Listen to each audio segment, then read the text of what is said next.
is quite impressive. That ball and score!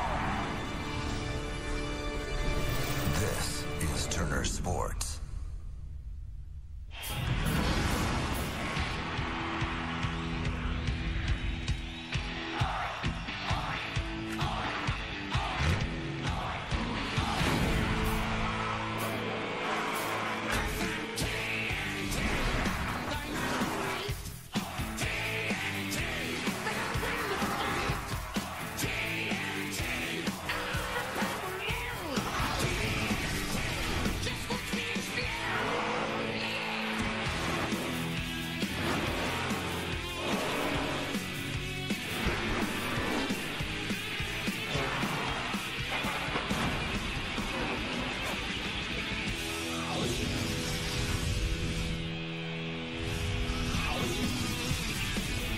NASCAR on TNT presents Countdown to Green, delivered by Pizza Hut, live from Infineon Raceway. It's time to get set to go racing. San Francisco, NASCAR's Gold Rush, the city that sparkles with architecture and sweeping views, perhaps the most unique on this circuit, and landmarks like Alcatraz, rich and full of mystery. But miles from the city by the bay, another storybook setting unfolds. Golden Hills laced with vineyards that make up Sonoma wine country. This is where once a year the banging and weaving of stock cars disrupts this placid landscape.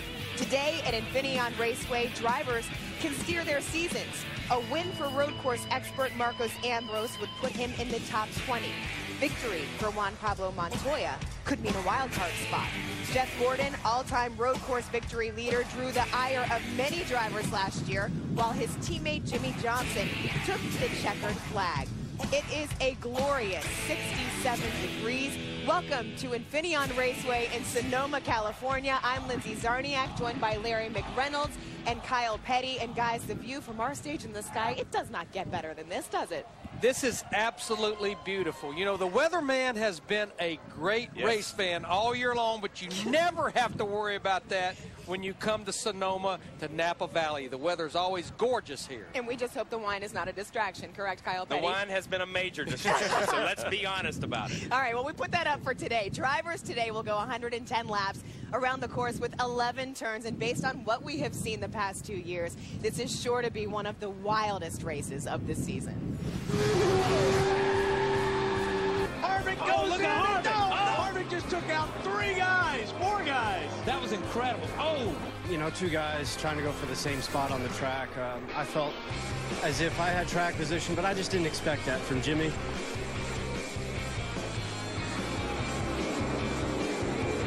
You know, there's some things I'm not proud of that I did today, certainly with Martin. I mean, I completely messed that up. It's just stupid. It's uncalled for.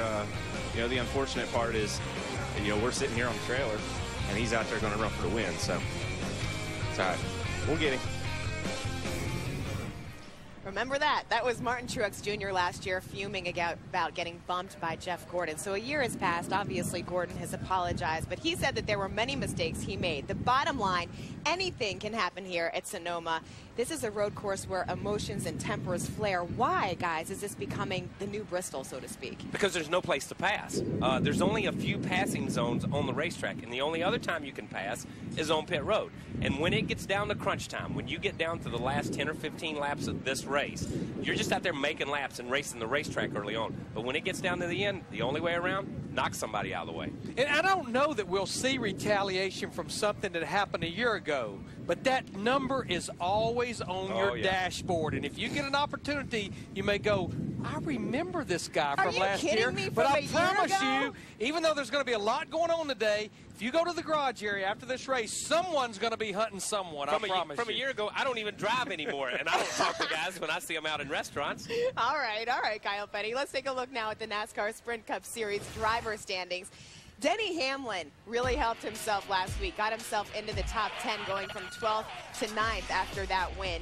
16 races in, a number of drivers working furiously to position themselves into the spots from 11th to 20th to earn one of those 2 coveted wild card spots. That's what they're hoping. Do you think guys are making progress? Well, this road course always tends to shake the points up. In fact, when I look at our top 6 in points, 3 of them qualified outside the top 20, We've got about 3 drivers that's not even in the top 20 that qualified in the top 10. So this is a place where I promise you these points, they'll move around a lot when the checkered flag waves here today. Things are going to get heated. There are several drivers that can really make or break their seasons today, but few would count road courses among their favorite. Only one driver in today's starting top 10 has won a road course race. That would be Casey Kane. For more on the strategy required here at Sonoma, we toss it to our guys in the booth, Adam Alexander, Wally Dallenbach. Adam, like the pink shirt today. That's very nice.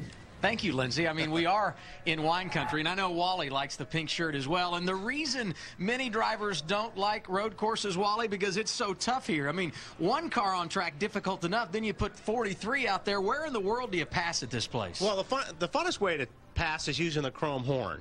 I think the most challenging way to pass is under braking. There's a couple places here. You want to set a guy up going across the start-finish line up the hill. If you can be on the right side going up the hill, you can try to outbrake somebody going to the right-hander, but it's very slippery out there, and we'll see some guys lose a lot of grip. Another good place for, well, not maybe the greatest place, but another place is turn 4. You've got to be on the inside here as well in turn 7 if you're going to outbrake somebody. You can't outbrake anybody going around the outside, so you got to get yourself in position. We'll see a lot of blocking, and probably the most favorite place to pass anybody is turn 11 because it's very straight, it's a long braking zone, and it's a place you can really set somebody up. So where is the easiest place to pass for a driver? The easiest place is, like Kyle said, is in pit lane. So that's what we're hoping. I'm counting on you, Larry, to make it happen because it's going to be tough out here passing cars. So I'm looking for some track position on pit lane. No doubt the crews need to be buttoned up if they're going to have success here today. Lindsay?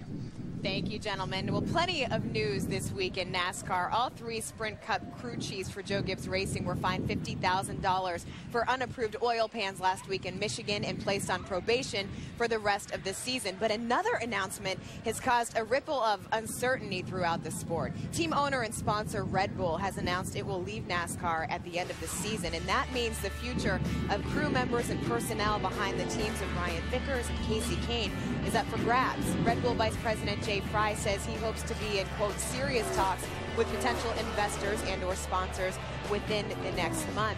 Larry, Mack, we were talking about this a while ago, though. This impacts a lot more than what you're seeing as far as these teams are right now because this leads to silly season, drivers deciding where they're going to be next year. Well, honestly, it maybe doesn't do a whole lot to these 2 drivers, Casey Kane and Brian Vickers. It's known that Casey Kane is going to Hendrick Motorsports in 2012. He's going to drive the 5 car. Now, Brian Vickers, he's not announced that he's a free agent, but he said he's looking at his options. But the value of a race team for an investor is if a sponsor's in place. And if Red Bull is leaving, that's where it gets very convoluted. Yeah, it does. You know, the only reason I want to go buy a team if I'm an owner is because you've got drivers in your stable, good drivers, winning drivers, and you've got sponsors. And right now, Jay Fry fights an uphill battle. I said this when Casey Kane went over there. I thought Red Bull Racing was a cluster, if you know what I'm saying, because they took a driver for 1 year. But Casey Kane has established that that can be a competitive team. I feel bad for all the crew chiefs over there. I feel bad for the people from the top to the bottom that sweep the shop because these guys are left holding the bag a little bit right now and their future is uncertain. Good news is they made this announcement in June. It gives those people an opportunity to look to their future. And we know Fry is very connected within the sport of NASCAR, so hopefully they will find an answer soon. Hey, TNT Race Buddy is back with live streaming video on NASCAR.com, and it does not cost you a dime. Just log on during each of our Summer Series races. You'll see 10 different camera views, Facebook and Twitter chat. A new feature also is a camera that you control yourself on pit road. Make the most of your race viewing experience. Visit NASCAR.com/RaceBuddy now. We are just getting ready here at Infineon Raceway. Jimmy Johnson is going to join us next to talk about what he hopes to accomplish today. Coming up on Countdown to Green, delivered by Pizza Hut. Rex White is pride of NASCAR. We'll talk with defending champ Jimmy Johnson. And we sit down with Marcos Ambrose to talk about redeeming himself after last year.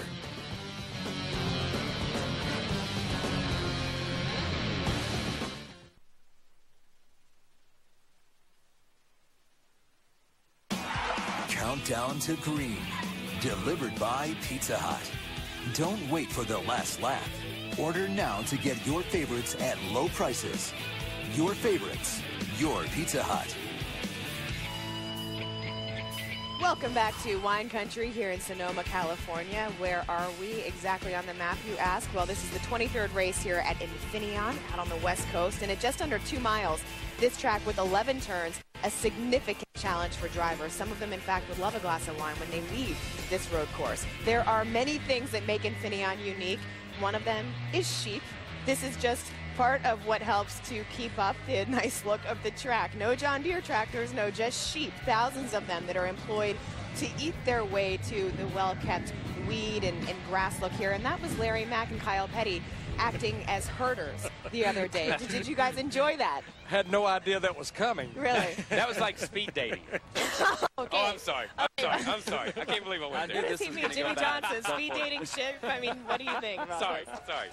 We are joined now by Jimmy Johnson, obviously the 5-time champion who won this race last year. And I know when you take the track today, you're going to try to become the first repeat winner since Jeff Gordon did it. How much does that win last year impact your approach today?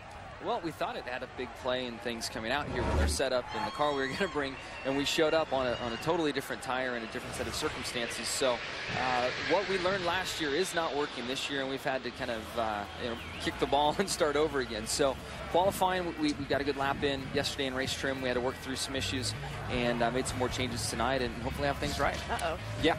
It's been exciting, and I'm not the only one. There's probably 4 or 5 guys that have the setup that's working for this tire, and then the rest of us that are all slipping and sliding. So I think it's going to put on a great show, long story short. Jimmy Lindsay mentioned your 5th consecutive championship last year. You're sitting 5th in the points right now, 54 career wins. But one observation, she mentioned your win here a year ago. About a week later, you won at Loudon, New Hampshire in late June. But one observation, since that win, only 2 wins for Jimmy Johnson in the 48 team, at Dover in September and Talladega back in April. Very uncharacteristics of the 48 team. Yeah, I mean, we'd love to be winning more. We've been in contention a few times. I look at this year, and there were a few that got away. Bristol, we had an issue on pit road. California lost one coming to the finish line. And then last year in the chase, there were a few opportunities that we didn't capitalize on. But at the end of the day, this sport is very, very tough. And we knew last year that we needed to find some more speed and went to work on our cars and what was going on over the wall. And we made big changes over the offseason, and now we're kind of working through some of that now. So there's no one that wants to win more than me, and we're working very hard. And that's one thing about this team. We're committed to winning. Rick is as well, and clearly gives us all the tools we need at Hendrick Motorsports to do that. And as a company right now, we're trying to get things right. So I want more wins, I can promise you. Yeah, you talk about crew chiefs, you talk about the teams changing setups. Some people have hit it with this tire, some people don't, or haven't. How do you, as a driver, prepare for this race? I don't think we make too big a deal out of it when we say Cup drivers are the greatest drivers in the world, but we only run 2 races a year that are road course races. How do you prepare? Do you guys go test? Do you go somewhere? Do you do simulators? How do you prepare? Well, this year we took a little different approach and didn't do much. We've tested more for road course racing than any other, for this track in particular, than any other track in the history of the 48 car. This year, with the success we had last, we thought we could sit still. Probably has bit us some, but we wouldn't have had this tire to practice on anyway. So I'm not convinced it would have made things better, but I can promise you next year we'll be testing before a road course race. And our team tested, so we felt like we had some knowledge with the 24 test that had taken place, or a set had been in one of our cars a couple times. So we thought we had our bases covered, but the tire really threw us for a loop. And as far as me getting ready, I have a lot of notes and video that I go through, and I just try to drive laps mentally, and that's been something I picked up in high school when I was on the swim team, knowing my swim, knowing my turn, and I've kind of crossed that over into motorsports, and I know my lap, and I really know my reference points before I get on track. Because you visualize. Try to. Try to. I had swimmies on the swim team. Right. Did you play water polo as well? I did. I thought I heard you were a water polo star. Yeah, I wouldn't call it a star. I was in the pool. Jimmy, real quick, one thing that you said during the offseason that you can live with the people booing you, but the one thing that kind of bothers you is the fans don't know your humble beginnings and just how tough it was in the early part of your career. Yeah, it was very tough, and you know, I had my mom was a school bus driver, my dad was a heavy equipment operator, and I've had a great problem in driving for great teams and big teams over the years. That the impression was I came up in this wealthy family, and I wish that I did. It would have made things a lot easier. But you know, my struggles through my motorsports career and getting established and noticed made me the guy that I am today, and I wouldn't trade it for anything in the world. So, and then on the positive side, those boos are turning into a lot of cheers. Yes, That they fan are. base of mine is growing. I can't thank you all enough. All right, Jimmy Johnson, thank you so much. Best of luck out there today. Thank you. Well, our 4 pit reporters have a lot to deal with at a course like Sonoma. To fill us in on who they'll be covering during this afternoon's race, we send it down to pit road, beginning with Matt Yoakum. Matt? Lindsay, the theme for the first 11 pit stalls today, first-timers trying to break through. 5 of the 7 big names in my area have never won a Sprint Cup Road Course Series event, including pole sitter Joey Logano. I'll talk to Joey a little later in our show about the best piece of advice from his road course professor and his team's unique pit stall selection. Let's go up pit road to Marty Snyder. Well, on my end of pit road, Matt, I'll be talking about Jamie McMurray, who many people say is the fastest car here this weekend at Sonoma. Also, the man we just heard from, Jimmy Johnson, last year's winner here at Sonoma, and Marcos Ambrose, the talk of this racetrack coming into the race. Coming up in a little bit on Countdown to Green, we'll play my sit-down interview with Marcos, where he talks about what exactly happened in this race last year and how driving for the King has made him a better race car driver. All that coming up on Countdown to Green. Now let's head up further to pit road with Ralph Shaheen. Marty, I'm going to be covering from Paul Menard, just over here 2 stalls to my left, all the way down to Dale Earnhardt Jr., about 6 stalls to my right. But right here in the middle, just before the bend in pit road, is where you'll find the 2009 Sonoma winner, Casey Kane. Now, while most of the teams are fighting loose conditions and struggling for grip off the corners, crew chief Kenny Francis tells me the 4 car is a little bit tight. If they can keep that throughout the course of the day, that might help make Casey Kane a 2-time winner here at Sonoma. A little bit further down pit road is where you'll find Chris Neville. Hey, Ralph, I'm going to be following Jeff Burton in the middle of pit lane all the way down to the first pit box, Mark Martin, as you enter pit lane. But I'm going to keep an eye on Clint Boyer because he's looking strong this week. Clint is the first to admit that he's not the best road racer, but he's racked up 2 top 5s and 3 top 10s over the years here at Infineon. I spoke to his crew chief, Shane Wilson, earlier today, and Shane said they were lost on Friday, but they really turned the corner and found something on Saturday. He's confident that they have a top 10 car. His only concern is how early do drivers start throwing punches. Lindsay? Thank you, Chris. Well, NASCAR and country music go hand in hand. Country music star Martina McBride will be putting on a live pre-race performance at the Coke Zero 400 in Daytona. That's next Saturday. We have a behind-the-scenes look at the making of the video for her special NASCAR tribute song called One Time. Take a listen.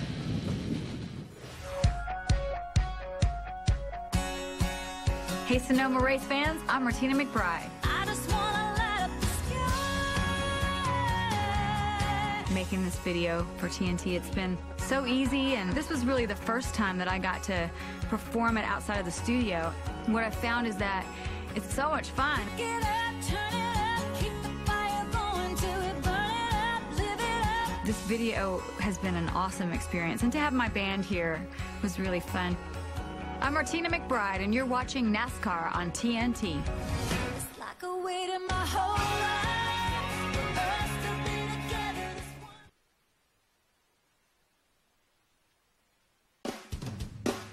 one. Welcome back to Countdown to Green, delivered by Pizza Hut.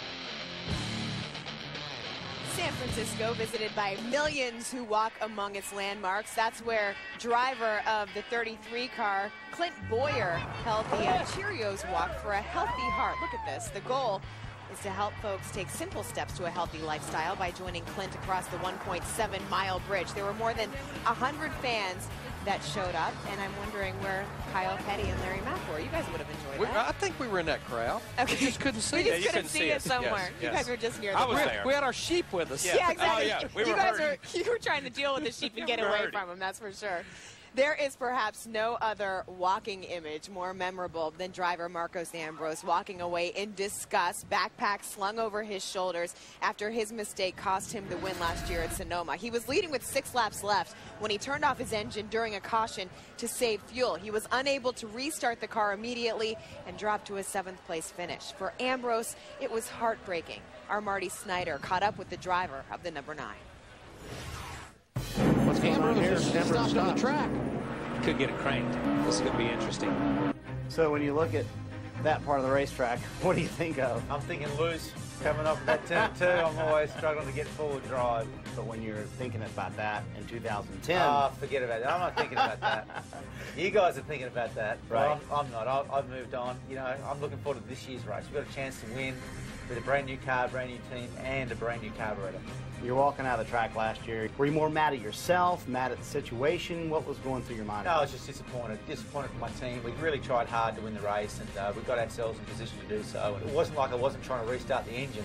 Right. I just couldn't get it re-cranked, and I just felt bad for my guys. When you come to road courses, is there immediately more pressure on you because of your experience? Yeah, there's a lot of expectation on my shoulders, but, you know, I'm racing against Jeff Gordon, Jimmy Johnson, Casey Kane, Juan Pablo Montoya, Robbie Gordon. I mean, these guys are just fantastic road racers, and you're not going to be given anything. You mentioned the new team. Is this, for you, almost a better chance to establish yourself as an overall driver? Look, we've led laps at Dover, Charlotte. We've been top 10 a lot. The King has rebuilt this team, myself and AJ Allmendinger, to be what it is today. We're all gunning for that win, and we feel like this chance here this weekend is going to be one of our best. Even for a guy from Australia, is it cool to drive for the King? Yeah, it's cool to drive for the King. I mean, to get the opportunity to run for him like that, it just validates, you know, all the reasons why I came to America. I wanted to become part of NASCAR, and hopefully we'll get him our first win coming up here on the weekend. Marcos Ambrose saying that he certainly feels the pressure at a road course. What does he have left to prove here? Does he have to make up for his mistake last year? I think he wants to make up. Does he have to? He doesn't know these people behind us or these people sitting in the grandstands. Not a thing. But in his mind, he needs to make up for it to show that he can recover from that. You know, and he says, I've put that behind me. You do put it behind you until about 3:30 in the morning when you wake up in a cold sweat and you remember that car sitting there on the hill and you visualize where you would have been in victory lane. You never put things like that behind you. They come up 10 and 15, 20 years later.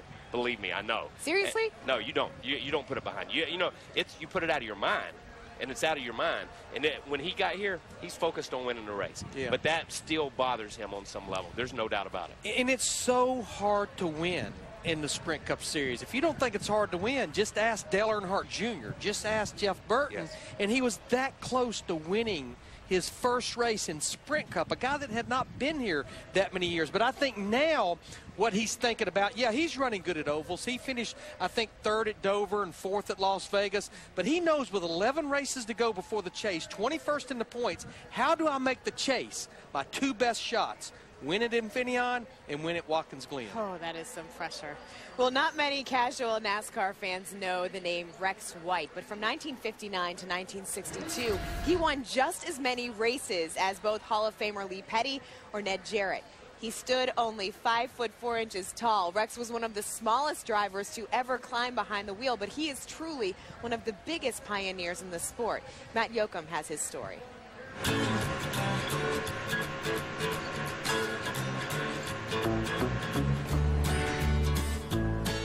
Very few men still survive from the days when NASCAR races took place on the beaches of Daytona or on the tiny dirt tracks carved out of a farmer's field.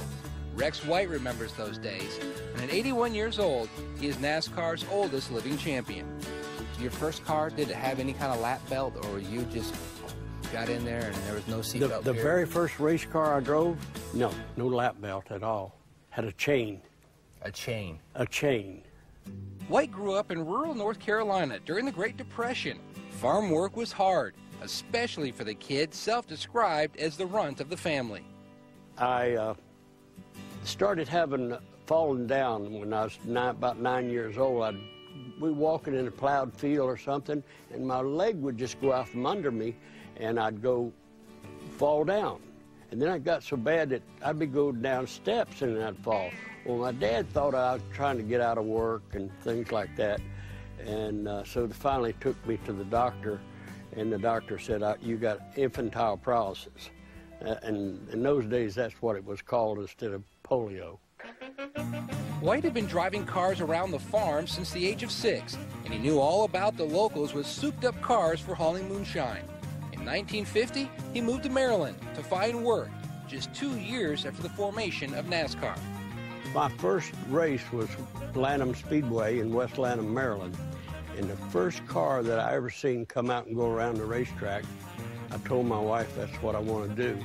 So I kept trying to get in the pits and figure a way. So I took a board off. Brought me a hammer and took the board off, the one that was wide enough that I could get through. And I hung around Frankie Schneider because I liked the color of his car. And his mechanic that was traveling with him got drafted in the Army. And he said, "You want to go racing?" And I said, "I would like to." And he said, "Don't pay nothing, but I'll buy you something to eat." When Rex started out, he was basically an underdog racer with a junkyard car. Was it tough financially to survive during your era? It was tough. I went to racetrack where I didn't have enough money to pay buy your pit pass, and Mary Bruner would say, "Well, you can pay me after the race." Wind up at the racetrack totally broke. If you didn't take in some money, you didn't have a way to get home.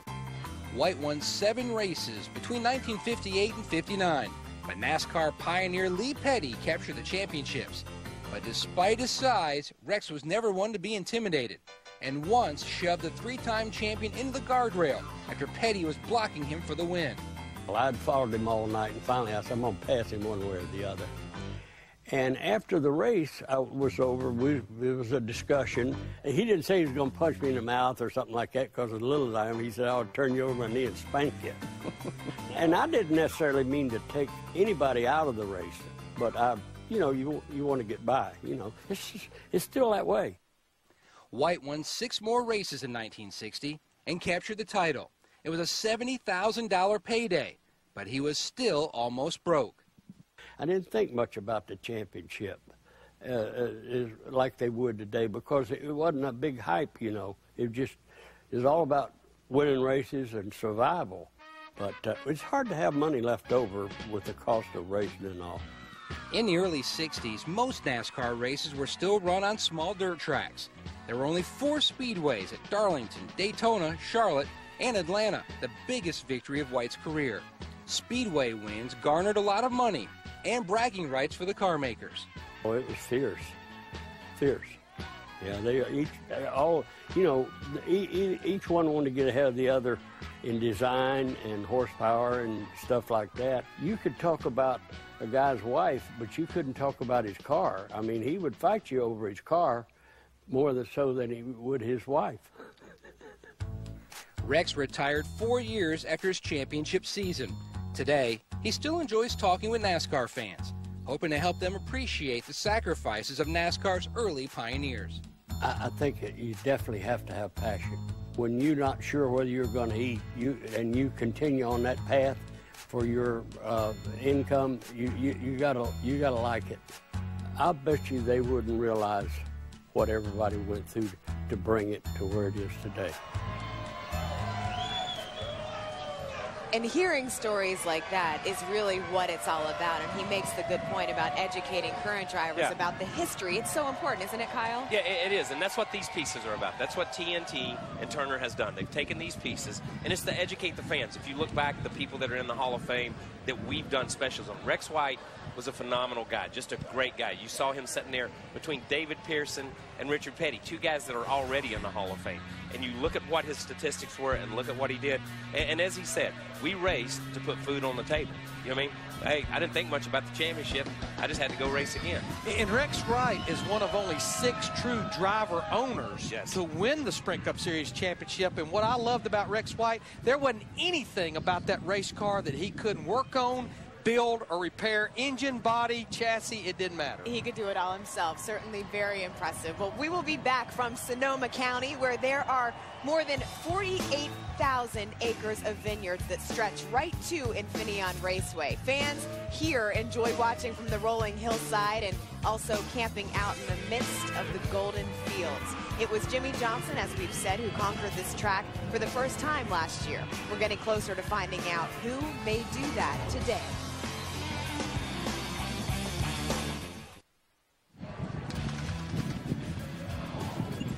The TNT $1 Million Fan Challenge, the most lucrative fantasy challenge out there, is back. Just log on to NASCAR.com.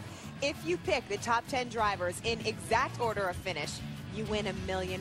You can make and change your picks by lap 27 of today's race, so get started now. Kyle Petty, have you gotten started? Are you helping your Twitter fans?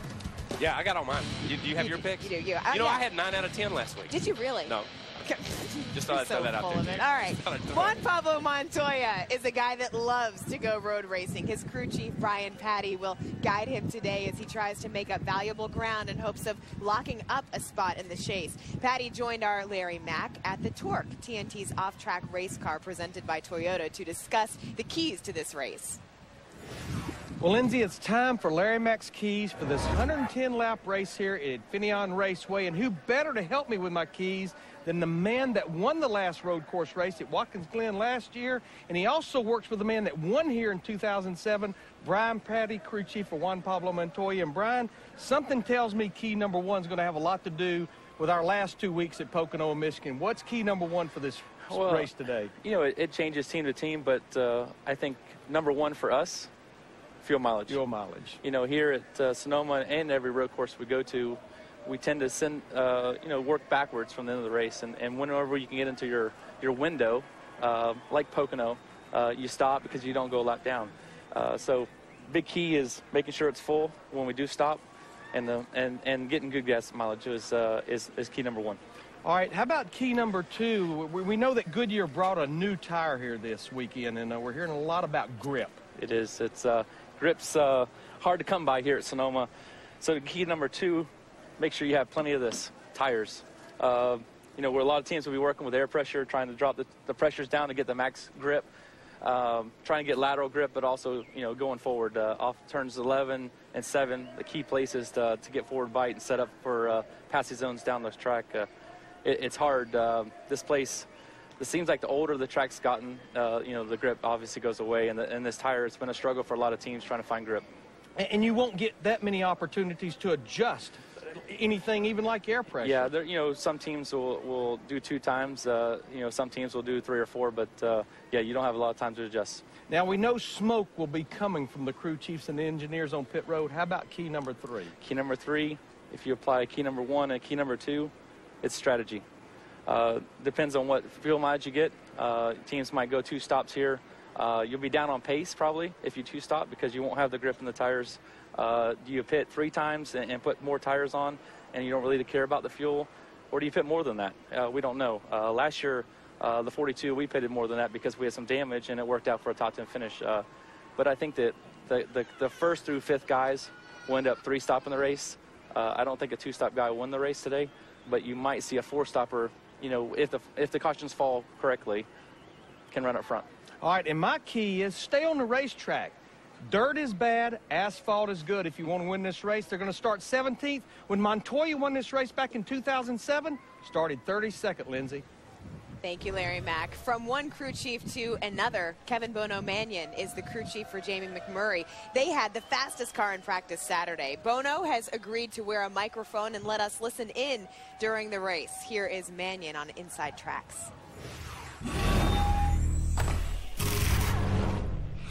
I told Jamie, don't worry, we're not going to run out of gas today. We're not going to be that first car to pit, that short pit deal. We're still going to stuff it every time, and that last stop, we're going to make sure we're full. The car's really good. Jamie's happy. So looking forward to no reason why we can't win here today and get back to this team's winning form. That's Kevin Bono Mannion. I'd love to know what, Kyle Petty, you were like as a driver listening to your crew chief before the races. I never showed up at those meetings. You see me at the production meetings. I pay no attention. You're working your fingers on Twitter. Speaking of Twitter, so Kyle Petty has this new show. It's called 30 Minutes You'll Never Get Back. We don't have time for 30 minutes, but we can give him 30 seconds. And here's a Twitter question for you from Charles B. He said, hey, Kyle, how much wine did you drink this weekend? I mean, this is a family show, Petty. Yes. Remember that.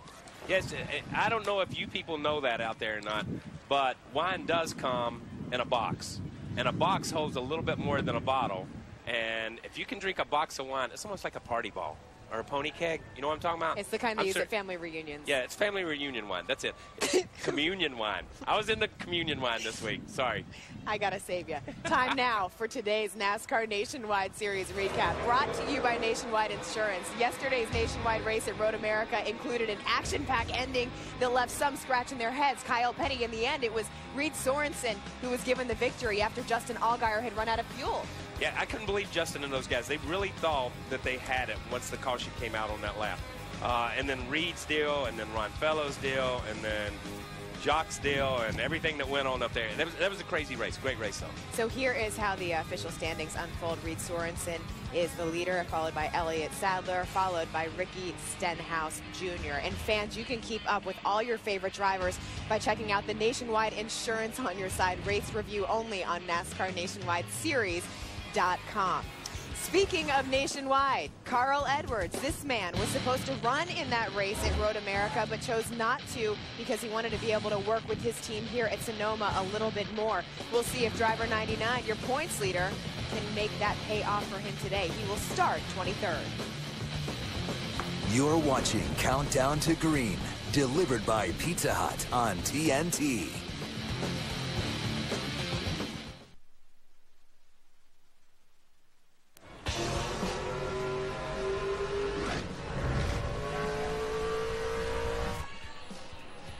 Welcome back to Countdown to Green, delivered by Pizza Hut. Friday night in downtown Sonoma, the stars were out for the premiere of Jeff Gordon's latest film, Cars 2. Gordon plays himself, well, sort of. He sat down with Ralph Shaheen to talk about portraying Jeff Gorvette. Lightning McQueen and his racing pals are back at it again this summer. Cars 2 hits theaters this weekend. Only this time, Lightning's got a new competitor to deal with. NASCAR star Jeff Gordon playing the part of Jeff Gorvette. Hey, what's that? Hey, McQueen. Over here. Lewis. Hey, man. Jeff. Hey, Lightning. Can you believe this party? I think it's going to be a huge movie. Again, my part is very, very small in it. In this movie, one of the first challenges was we were going to take Lightning McQueen and we were going to surround him with great racing champions from around the world. So when we got to who would be a great American racing champion, of course, Jeff Gordon comes to mind for everybody. What are you doing here to Jeff Gorvette? It's my job to apply the shading, to give it the color and texturing, make it look like the character's supposed to look like. In the end, it looks like this. Incredible. I put in controls to move his mouth, give him a little smile, and then basically make sure that he looks really cute from all angles. You done good. You got all the leaves. Check out that tow truck, man. I wonder who that guy's with. I think it's just one of the coolest things that I've ever been a part of. You know who's going to love that is Jeff Gordon's children. That they're going to be able to hear their dad's voice in that movie, Cars 2. Jeff Gordon has an appearance in that movie, obviously. We've got another star actor who's a NASCAR driver that we'll talk about in a second. But first, Jeff's teammate, Jimmy Johnson. They had a cool event down in San Diego where he had a charity golf tournament. Kyle Petty was there as well. And they helped raise some money for a very good cause. They raised like $650,000 this year. This is the 5th year. The first 2 years were for Habitat for Humanity. This year was for his foundation, for his Helmet of Hope project and all that stuff. Jimmy does a tremendous job. Jimmy Johnson, a native of California. Speaking of stars, Denny Hamlin is following Jeff Gordon's star. He just made an appearance in the show Entourage. Hamlin starts 4th today. He's feeding off that momentum from last week's win in Michigan, and he's standing by with Ralph Shaheen. Hey, Ralph. Hey, Lindsay, we're fighting our way through the crowd here with Denny. He just got off the pickup truck after saying hi to all the fans out there. All right, a big win last week. You're going to start 4th here today, but your crew chief told me no driver is going to be happy here today with the car setup. So how do you battle through that and get a road course win? Well, you just got to be better than everyone else. That's the thing is, you know, today the tires are so slick. They don't have a lot of grip for a very long time. So it's going to be a balance of pit strategy versus new tires and what's going to be the most important thing here at the end of the race. He's going to start 4th today, Marty. And I've been hanging out with Jamie McMurray's team for a lot of the weekend. I would say smooth has been the easy weekend's been kind of the theme this weekend. Is this your best chance to win a race this year, you think, Jamie? So far, it has been our best chance. It's been a really tough season, but we unloaded, and our McDonald's Chevrolet was really good right off the truck. And this is one of those tracks that it's hard, if you don't unload good, it's hard to get your car faster. And I was really worried because we didn't test prior to coming here, but they did a really good job and a really solid setup, and we made long runs yesterday.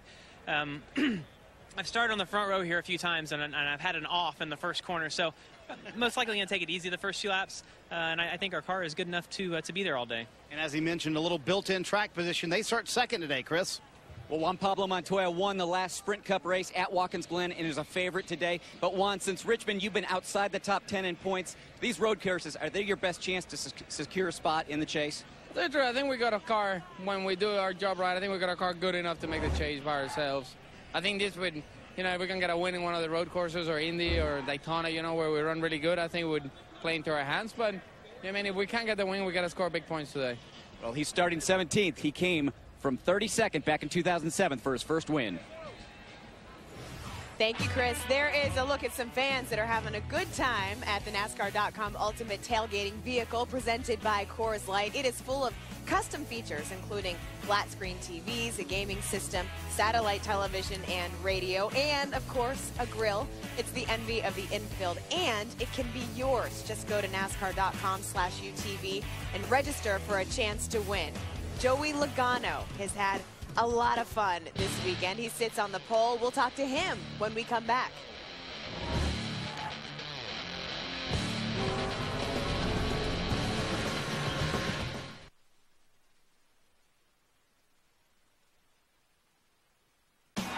Countdown to Green, delivered by Pizza Hut.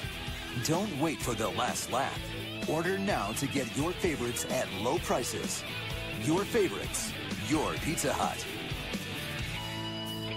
Dale Earnhardt Sr. won here at Sonoma in 1995.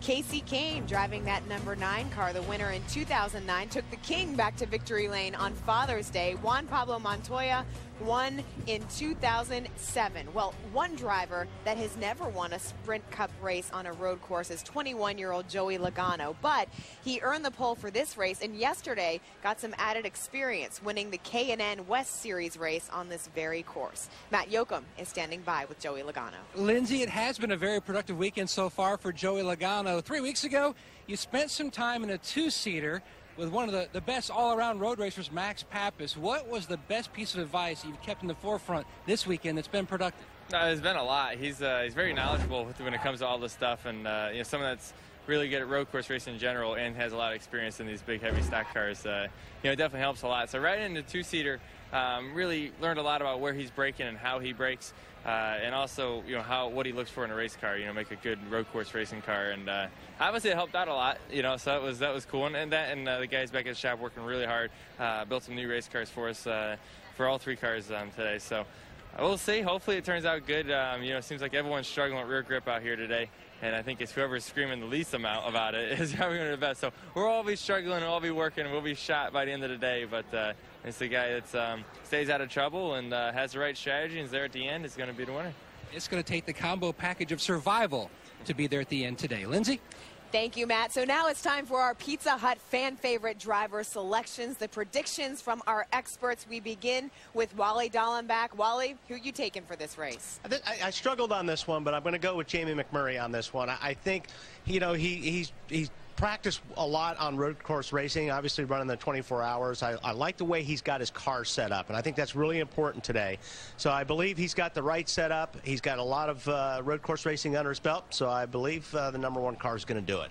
All right, Larry Mack, you've won here 3 times, so you know what it takes. Who do you have? Well, a month ago, I wouldn't even pick this driver to get a top 15 finish. But when you look at how Penske Racing has come on over the last 4 or 5 races, I think it's about the double deuce. Kurt Busch gets his first win on a Sprint Cup Series road course today. Hey, Kyle Petty had to go, but here's what he said before he headed up the track. Hey, guys, sorry I'm going to miss the last segment. Not really. But I'm headed to the booth to see Wally and Adam, and my pick for this week is Casey Kane. He's going to do it again. He's the man out here. Got to go. See ya. Oh, can't go. I don't know, man. I got to go. Fans, we also want to know what you think. Go now to www.nascar.com/power rankings. Cast your vote for who you think will be today's Pizza Hut fan favorite driver of the week. When we return, we will toss it to our friends in the booth as we get ready to go racing. The Golden Gate Bridge, one of the many recognizable landmarks in San Francisco. 45 miles north in wine country, one of the great scenes in all of racing. Infineon Raceway in Sonoma. Many years it's been about finesse here, but in recent seasons it's been physical. Marcus Ambrose today going for a repeat. Jimmy Johnson trying to get his second in a row. Jeff Gordon trying to get his 6th win at the track, and Denny Hamlin trying to get his 2nd straight. Let's go trackside for pre-race ceremonies. Please remain standing as the Joint Services Color Guard, representing all our military branches, presents our nation's colors.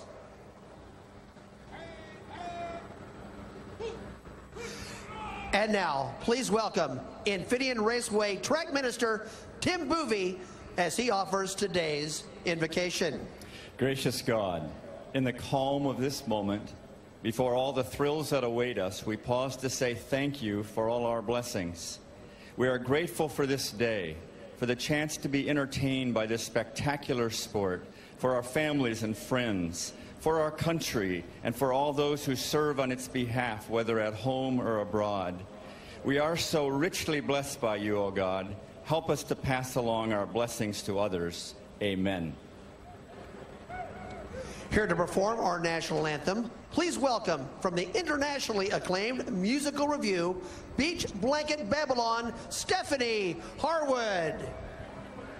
Oh, say, can you see by the dawn's early light what so proudly we hailed at the twilight's last gleaming, whose broad stripes and bright stars through the perilous fight o'er the ramparts we watched were so gallantly streaming.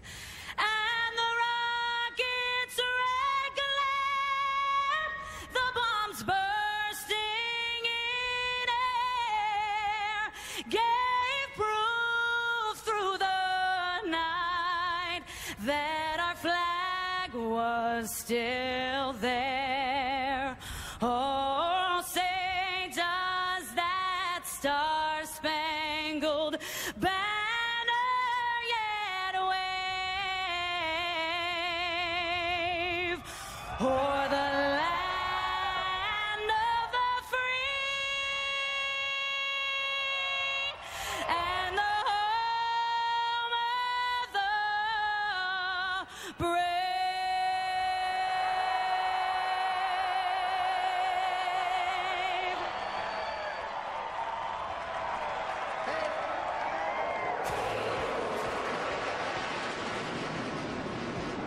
Just about time for a little road course racing in Northern California. It's the Toyota Save Mart 350 on TNT.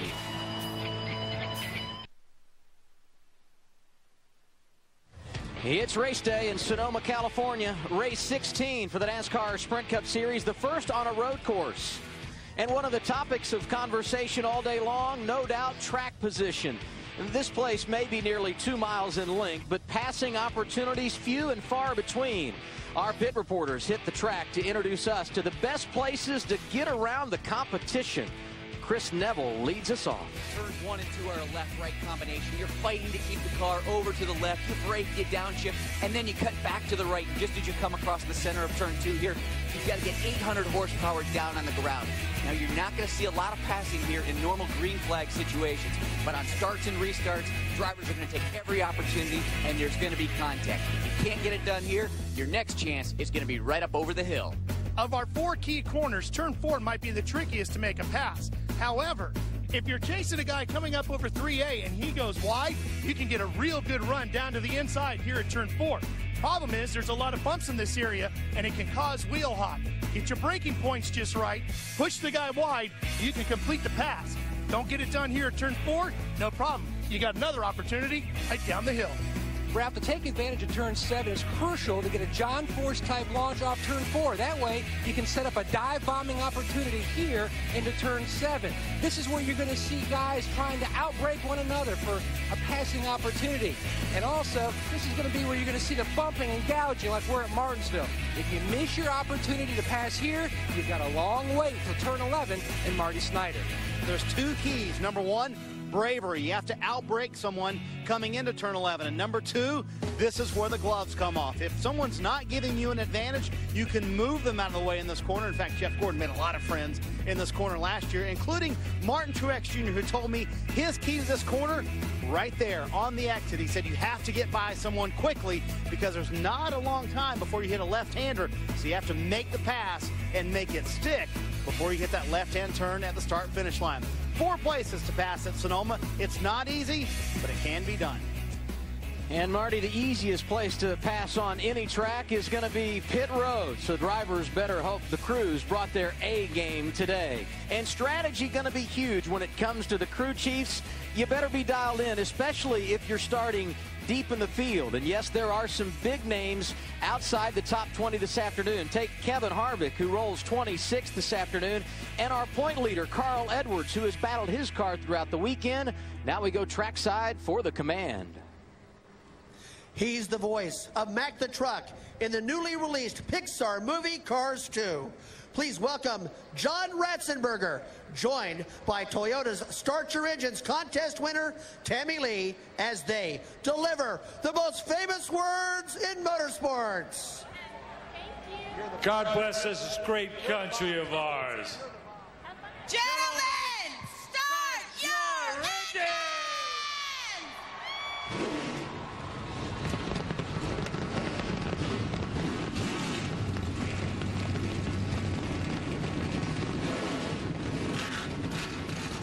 Nothing like that magical sound. Time to put them on track and let them race. You're watching NASCAR on TNT.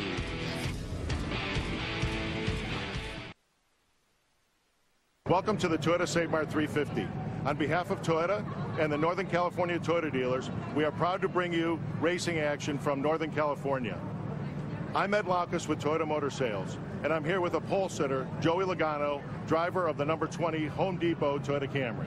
And here at Toyota, we are committed to bring you race fans the best action for both on and off the racetrack. So that's why we're announcing the new Toyota Sponsor Fire program again, so you can design your car from now to August 28th, and the winner will spend a day with your favorite race car driver, hopefully me. So go to toyotaracing.com.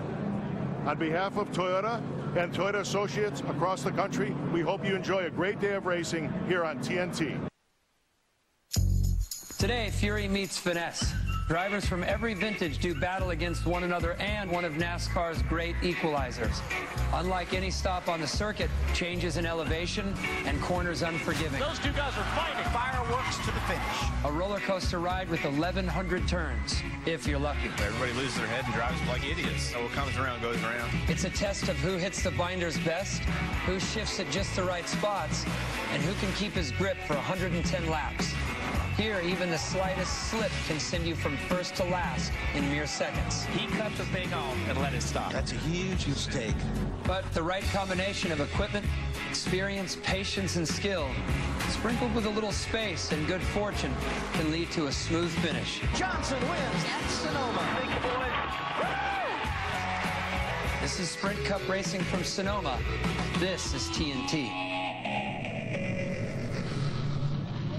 Good afternoon from Wine Country. NASCAR on TNT. Proud to bring you live coverage today of the Toyota Save Mart 350.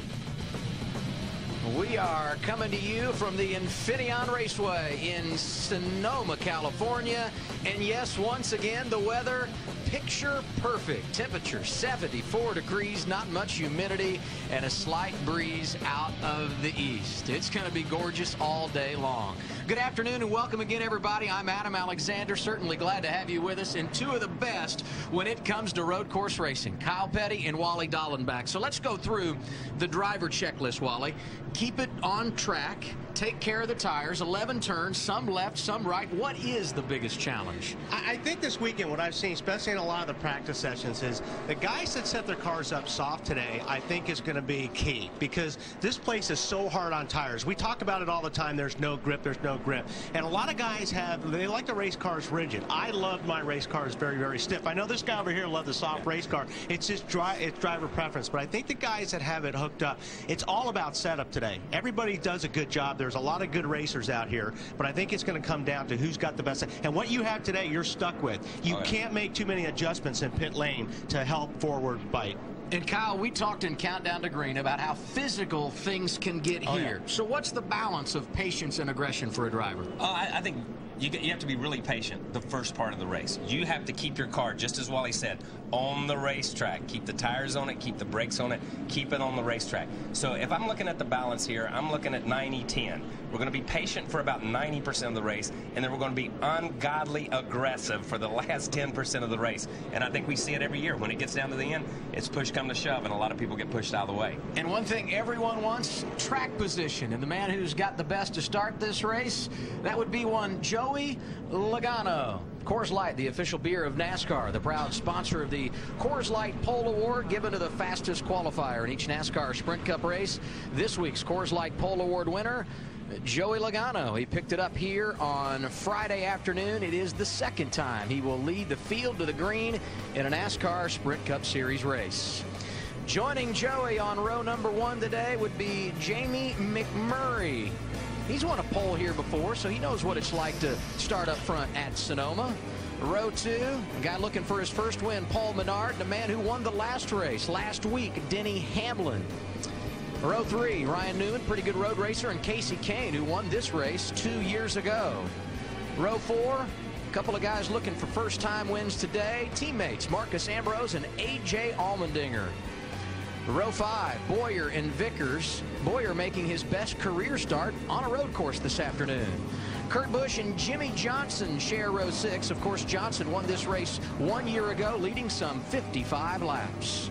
Jeff Gordon, the best ever when it comes to road course racing in the Sprint Cup Series. 9 times he has won, 5 of them coming right here. And look who he's right beside, the man he knocked out of the way last year, Martin Truex Jr. Brad Keselowski, good in practice, in fact, the quickest in happy hour. And Mark Martin, a man who has gone to victory lane 4 times in road course competition. Juan Pablo Montoya got his first career win right here at Sonoma in 2007, and he won the last road course race in August at Watkins Glen. Kyle Busch got out the broom on the road course circuit in 2008, winning both here and at Watkins Glen. And Tony Stewart, 7 career victories on road courses. Bobby Labonte, the 2000 Series champion, driving the car that nearly went to victory lane here 1 year ago. And Greg Biffle, a car that many had their eye on in practice over the weekend. Carl Edwards, never a top 5 here at Infineon. The point leader got some ground to make up this afternoon. He shares row 12 with Regan Smith. And then there's Jeff Burton, a man who needs something to get his season turned around. He's on row 13 with his teammate Kevin Harvick, who was solid here in practice over the weekend. Casey Mears not bad on the road courses, and Robbie Gordon, second here last year, swept the road course events in 2003. David Gilliland made his career debut here a handful of years ago, and his best career finish came here in 2008. David Rudiman, Joe Nemechek share row 16, and Matt Kenseth back in row 17 with his teammate David Reagan. So we told you, Jamie McMurray starting on the front row. As you see the rest of the lineup, we hear from Jamie Mack. Kyle going to try and dial him up. Hey, Jamie Mack, this is Kyle Petty in the booth. Can you hear me? I got you, Kyle. Hey, man, great qualifying run. We've watched you guys all week long, and I think we've heard you say it a couple of times. You were fast when you unloaded, and when you're fast when you unloaded, you just keep building on that. Are you pretty comfortable talking to the guys? There's only 4 or 5 teams that have figured out this tire, and they're pointing at you guys as one of the teams. Yeah, I mean, our McDonald's Chevy has been good right off the truck. They did a great job with, unload with a good setup, and we've had good speed all weekend. It's man, this race is really frustrating because sometimes it comes down to fuel mileage, and sometimes it's just staying out of the trouble. So if we have a mistake-free day, we should be here at the end. All right, man, I know a lot's been going on in your life with Missouri and everything down there, and good luck to you guys today, man, and make it through that first turn. I saw your interview before the race started, dude. Yeah, that was a pretty calm Kyle Petty interview. I appreciate it. So we wish Jamie the best of luck here this afternoon, and as we get ready to go green, we send it down to the pit lane one more time. Ralph Shaheen gets us going. Adam, Kurt Busch has never won on a road course. However, he's come close. He's led here at Sonoma on 4 different occasions. Now, crew chief Steve Addington tells me the tires are going to go away about 20 to 25 laps in. Race handling will be brutal, but he says that's when his driver is at his best. And Marty, he thinks that's going to be their advantage to maybe getting that win here today. They're going to start 11th, Marty. Well, Ralph, as we've mentioned, Jimmy Johnson won this race last year. They brought the same car, same exact setup, and Friday in practice, it was terrible. They are really chasing this brand new tire. In fact, I talked to Jimmy before the race. He said, you know that old Days of Thunder quote, loose is fast? He said, that's not the case here. He said, we've been loose all weekend, and we have been very slow. So some major changes to the 48 car today, trying to make it better, get more forward bite. Off of the corner, we'll see if those Chad Knaus changes will work. Chris? Well, Mark Martin was a safe bet back in the 90s, racking up 4 wins on the road courses. But in the last 10 years, the competition has really raised their game. Talking to Mark this weekend, he said this track has really changed, too, with the double file restarts. It's given it a short track feel. Now, there are some teams that are saying this is going to be a 2-stop race, but Mark's saying tires are going to be key on the restart. So look for the 5 to come to pit lane early and often, as Mark Martin is going to be searching for grip. Larry? Well, Chris, if you want to take the trophy home here today in this 110-lap race, you better be thinking about your moves on pit road the entire race right now. And quite honestly, if you're starting at the rear of the field, your strategy will have to be different from the guys that are starting up in the front of the field if you want to make up that track position. Matt Yoakum, I think you're with one of those crew chiefs. He's starting back in the 26th position. Larry Mack, 2 of the last 4 winners here started 26th or worse. So that's good news for Gil Martin. Gil, a big task at hand. If you could write the script, what needs to happen to get your car to the front? Historically, this Ream Chevrolet is pretty good on the long run, so I'd like to see maybe an early caution, an extended green flag in the center, and I think it'll come down to that late race caution like it always does here. All right, Harvick has a win at the Glen. Would love to score one here at Infineon. Adam? Thank you, Matt. When we left here 1 year ago, we had so much to talk about, and the anticipation has been outstanding for this race. And we are closing now on the green flag. 219 miles. This is a 350K, 110 laps around this road course. Pit road speed 40 miles per hour. And that pit window is going to be different for everybody, like Larry was talking about. I mean, there's going to be a lot of different strategies here today. And one thing we haven't talked about is just a tire strategy. A guy that just keeps coming in for tires and not even worrying about fuel. Front row, Joey Logano, second career pole. Jamie McMurray to his left. We're ready to put the green flag in the air and go road course racing. The Toyota Save Mart 350 underway at Sonoma.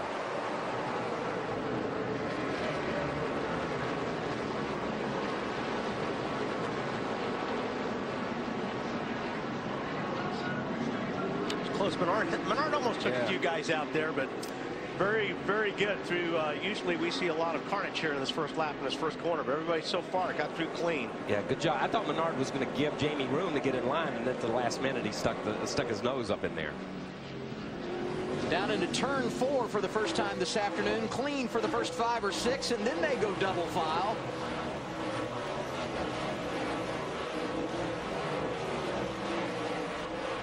And this is the best the track is going to be and the best the tires are going to be. So it's going to be, it gets more and more difficult on these double file restarts as we go on today. Yeah, and we'll add, this is the calmest the drivers are going to be. Right. You know what I mean? Yeah. A little antsy to get up there, don't get me wrong, but nobody's made them mad so far. Joey Logano sorts out as the race leader. Right behind him, McMurray, Hamlin, and Newman, the top 4. Into turn 11 for the first time under green.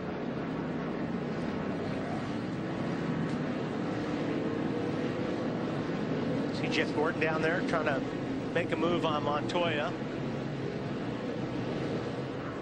And this is the part of the racetrack. If you can be on somebody's right going up the hill, if you can hang there, it puts you in a good position in the right-hander at the top of the hill. Awfully slippery out there. It really is slip. It's slick. It's incredibly slippery, incredibly slick. And you mentioned it yesterday when we were doing the qualifying shows. This racetrack, when you go through that corner and when you go through the last corner right before you get to 10, it becomes a one-groove racetrack. You can't go through there too wide. You can go through there maybe 1.5 wide. So it takes that zone away from you a little bit the longer the race goes. Exactly. If you're going to do it early. You constantly, as a driver here, Wally, got to be thinking about what the next step is. If you're working on what you're doing right now, you're not going to get where you need to be. That turn 7 right there. And turn 7 critical because it sets up all the speed downhill through the S's. Yeah, and what you're trying to do on this point, I mean, this is basically, most of this is all follow the leader. What you want to do is try to get as close to somebody's rear bumper through this section. So when you come out and you make this next little right-hander, you've got somebody set up. We got a guy dropping some wheels off. You got a guy set up here, like the 2-car Keselowski. That's perfect. He was on the guy's bumper. Now you can try to outbrake somebody going down into this right-hander. That's Keselowski inside of Martin Truex Jr. to grab the 15th position. Kyle Busch lurking behind. And Wally described that perfect. That was a textbook move. He set him up. That pass happened 3 corners before they ever got to that corner. You're basically using the whole S's to just try to get as close to somebody as you can. Brad Keselowski quickest here yesterday in final practice. As we pointed out, he got around Truex for the 15th spot, and his teammate looking pretty good early as well. Kurt Busch running 7th right now. Logano started on the pole and has led the first couple of laps. That's Logano leading, McMurray right behind, Denny Hamlin there in 3rd, and here's a pass for position. The aforementioned Kurt Busch inside of Paul Menard in turn 7. Yeah, and it's just like, you know, the pit reporters said as they went around the track at the beginning of the show and showed the passing zones. Everywhere that our guys showed where there's a passing zone, we've almost seen a pass in almost every one of those zones so far. And I want to go back to a little bit what we were talking about on setups. Kurt Busch's car, he, in my opinion, yesterday in practice, was the best car that had a stiff, what I thought had a really stiff and rigid setup. So it's going to be interesting to see how his car works further into these runs. Here's Denny Hamlin working over Jamie McMurray for the runner-up position. And to get back with that, I think you're better in the first 5 laps with a stiffer setup, but it's going to be a lot better when you have a lot of laps on these tires if you have a softer setup like that one car has. And also Boyer, I think Boyer's car looked really good yesterday as well. Kurt Busch looks good on track right now, Ralph. What are they saying? How about 5 positions in 3 laps? Yeah, Kurt Busch is flying right now. That 22 is really coming up through the field pretty strong. Started 11th, already up to 6th. He said the cart's a little tight in all areas, but Wally, I got to believe that's exactly what you would want right now to help with that forward bite. Yeah, and that's what it's going to be all about here, Ralph, is that getting off these corners. And now we see the 11 got by Jamie McMurray right there. Yeah, and I think the 11 got position and Jamie just led him. And here we are, you know, four laps into the race. These guys are just trying to still fill out their stuff. And I think it goes back to what you said. You talk about Jamie's setup appearing to be a little bit softer, to be a long run setup. Maybe it's not a short run setup. 2 things that help, certainly. Confidence and track time. Joey Logano ran the K&N Pro Series West race yesterday and won. He starts on the pole. I mean, all those things put together, the track time and certainly the confidence he's gained have got to help. Yeah, that helps a ton. I don't know what the 22's got, but he's picking up a position about every lap or 2. Yeah, I think confidence, I don't know if it's confidence. Not a problem right there. Not a problem for him right now. Not a problem for Kurt Busch. And you and I talked yesterday about Kurt and the fact that there is a certain mentality you have to bring to a road course if you're going to be successful. No doubt about it. He's got it. Yeah, he does. And let's be honest. Let's go back to qualifying the other day. He was the fastest car in practice before qualifying. And he was the fastest car until he got to turn 4, then missed turn 4 and tried to make it all up in turn 3 and then lost everything. But he had been the fastest car at the racetrack, and that's still been a top 2 or 3 car almost every practice. See Greg Biffle on track, David Gilliland right behind him. Matt Kenseth tucked into line, looking good early. Started back in the 33rd position, but he has worked his way up near the top 25 in the early laps. We should point out, sometimes we talk in races about big movers, and it's guys that are up 10, 12, 15 positions. You don't see that as much at a place like Sonoma, especially early in the race, just because it's so hard to make big gains here. Yeah, if you can pass 7 or 8 cars, you're a big mover on the road course at this place.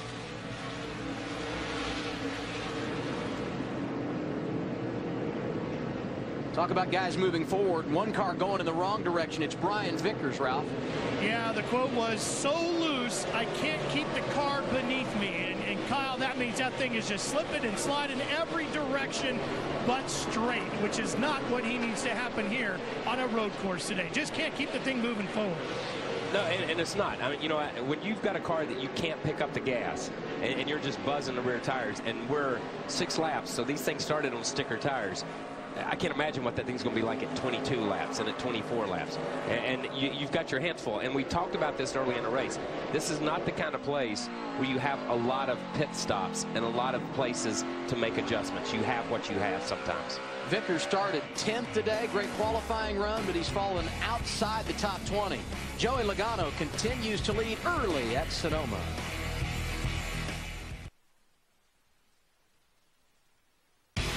NASCAR Sprint Cup Racing from Infineon Raceway is brought to you by AT&T. Rethink Possible by Farmers. Call 1-800-FARMERS or visit farmers.com to find a local agent. We are insurance. We are farmers. By the Home Depot. More saving, more doing. That's the power of the Home Depot. And by American Ethanol.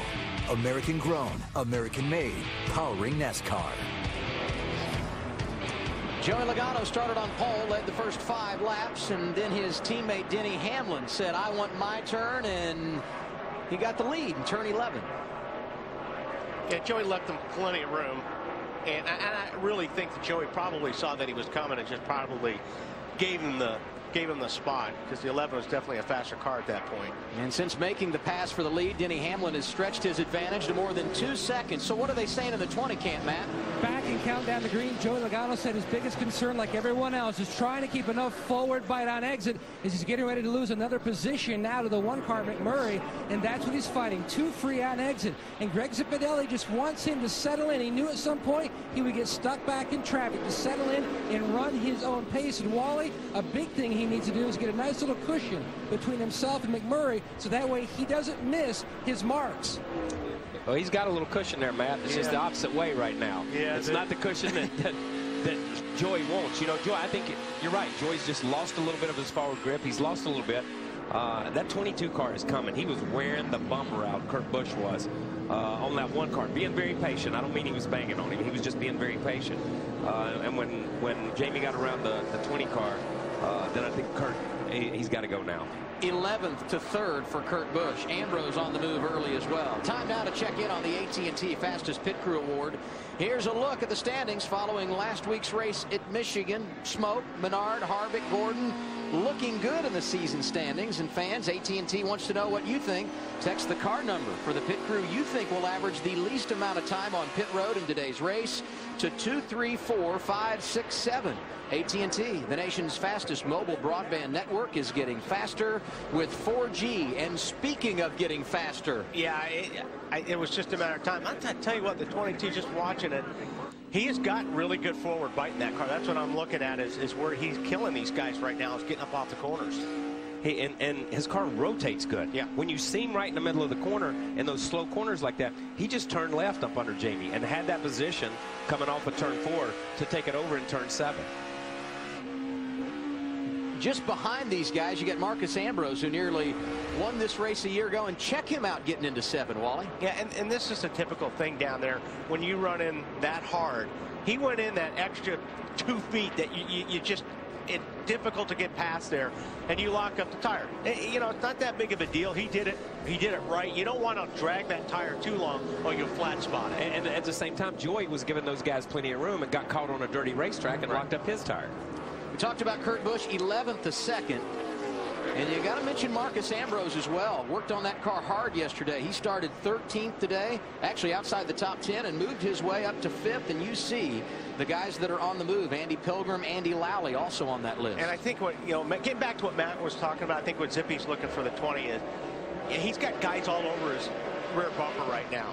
And I think what he's trying to do is trying to get in a spot where he's by himself, where he doesn't have that pressure. But he's got guys all over him, and he's losing a lot of spots. And he locks up, and I'll tell you what, he's got too much front brake in that car right now, because just about every time he goes down into a braking zone, he's locking up the front tires. He's got to dial a little bit of rear brake into that car. What are they saying, Matt? That's exactly what he just told Greg Zipadelli. I don't know what is going on. I'm barely touching the brakes, and they are locking up at almost every corner. But now let's be honest here. You know, we talked about this yesterday in the second practice session. Were these guys going to go run 8, 10, 12 laps? No, they didn't. They just went out and run 4 or 5 laps at a time. There were 3 or 4 guys that did. What happens is you don't get your brakes up and they continue to stay in the same place heat-wise. You build them up and they come back down because you come in a couple laps. You build them up and they come back down. So for an extended period of time, when they tune that part right now. Juan Pablo Montoya lurking just outside the top 10, Chris. Yeah, Wally said earlier, typically road racers like a stiffer platform, a stiffer car, and that's the direction that Juan Pablo was headed on Friday, but they just weren't getting the speed out of that car. I talked to Brian Patty right before the start, and he said yesterday they ended up putting the setup from the 1 car on the 42. Juan Pablo didn't particularly like the setup, but the stopwatch doesn't lie. Car a lot faster. Ralph?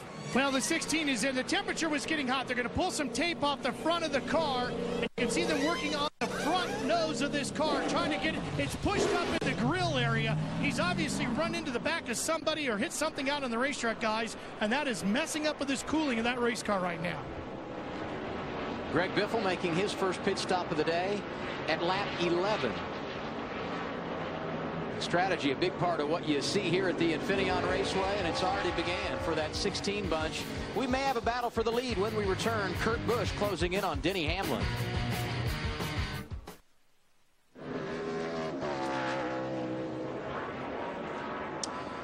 The Toyota Save Mart 350 rolling on at the Infineon Raceway, and we have a new race leader. A couple of laps ago, Kurt Busch working on Denny Hamlin. Yeah, he sets up nicely here in 4. And I think Denny realizes he's just a sitting duck at this point. Kurt Busch has just been on a roll. So much for our theory, Wally, if there aren't big-time gainers at road courses. It took Kurt Busch 13 laps to get the lead after starting 11th. He has been amazing. All right, fans, get ready, because it's time to go online to NASCAR.com/TNT Million and enter to win the $1 million fan challenge. You have until lap 27 to get your picks in, or if you've already made your picks, you can make changes. You pick the top 10 finishers in today's race in their correct finishing order. You got a chance to win up to $1 million. You do it here, and you have deserved it. You deserve it. That's going to be a tough call. There are always 3 or 4 in the top 10 here that you really can't anticipate. No, but you know, if I remember correctly, last year when we played this game, somebody got like 6 or 7 of them, 7 or 8 of them, and it was a total last mismatch week at Michigan. We had someone get 7 in the top 10 and 5 in the correct position. Here's Marcus Ambrose, started 8th and working on Newman for 3rd right now, Marty. Yeah, Adam Marcos moving to the front, you know, and it's funny, they went and tested twice at Virginia International Raceway, but they didn't really go the right direction. They came here, were totally thrown for a loop by the brand new tire. Marcos, in fact, told me, quote, "We were totally unprepared for this new tire." So, Kyle and Wally, you can sometimes test, but if you're going down the wrong road, those tests won't really lead to anything. So credit to these guys. They have worked on getting this car better, working with this new tire, but sometimes when you test guys, it doesn't actually work out, does it? No, and it doesn't. And Jimmy Johnson on the rig this morning, you know, I asked him, how do you personally prepare for the racetrack? And he said he watched videos, he listened to stuff, he visualized. He had some old footage of watching races and stuff. But he said, you know, we didn't do a lot of testing this year because we knew the tire was changing, and we couldn't get ahead of that without the proper tire. No matter if we went to VIR or we went to Kershaw or some of the places, you just don't get that same feel without the construction. Yeah, and you got to explain. When they change a tire on these cars, it's a totally different setup feel. I mean, it's not just a little bit of a change. It completely, I mean, you'll start from scratch. And a lot of times on these cars, like we have here in the short track carcass that they use, the flexibility in the sidewalls, when they change the construction and you get a sidewall that'll really roll over and take that lateral bite and take that, then that's a different tire than a tire with a stiffer sidewall. And you know, when they change it just a little bit, totally changes how your car rolls and how your car feels under acceleration. Good shot of Casey Kane. Talked a lot this weekend about underrated road racers. Jamie McMurray, good qualifying run in the 9th position right now, and this is Casey Kane just in front of him in 8th. He won this race a couple of years ago, finished 4th here last season. bring in our crew chief, Larry McReynolds. What do you have, Larry? Well, Adam, on a passenger car, there's one master cylinder for all 4 wheels. But on a NASCAR Sprint Cup Series car, it's almost like 2 systems. You have a master cylinder for the front brakes. You have a master cylinder for the rear brakes. Now, you heard about Greg Zeppedelli, Joey Logano's crew chief. He was sliding the front tires. He was telling him to adjust some rear brake into it. Now, there's not a lot that a NASCAR Sprint Cup Series driver can adjust in the race car except the front and rear bias. So what he'll have to do is reach over here and crank a little bit of rear brake into it. But what you've got to be careful, yeah, that will calm down sliding the front wheels, but it'll also put too much rear brake into it and make it loose getting in the corner. A lot of times what a driver will do, he'll put more front brake in it with fresh tires and a full load of fuel, and then start cranking a little bit rear brake into it as you get on into a run and burn that fuel load down. Is that a pointer or a magic wand that he had? I don't know what that was. Impressive, though. You could tell he made it. We get a headset. Arts and crafts class. He gets all kinds of toys. Number of drivers have already made pit stops here today, and Juan Montoya, the next to join the group, at lap 18, Chris. Yeah, Juan Pablo Montoya not happy with the car right now. He's saying he has no forward bite. He actually thinks that the rear sway bar might be broken in the car. It's also running a little bit hot, so they're going to take some tape off the nose of the car. But if he's got a broken rear sway bar, he's going to have a long day. Montoya's service is complete. David Ruderman, Greg Biffle, Brian Simo, among the drivers who have already made pit stops this afternoon. Oh, yes, strategy going to be big.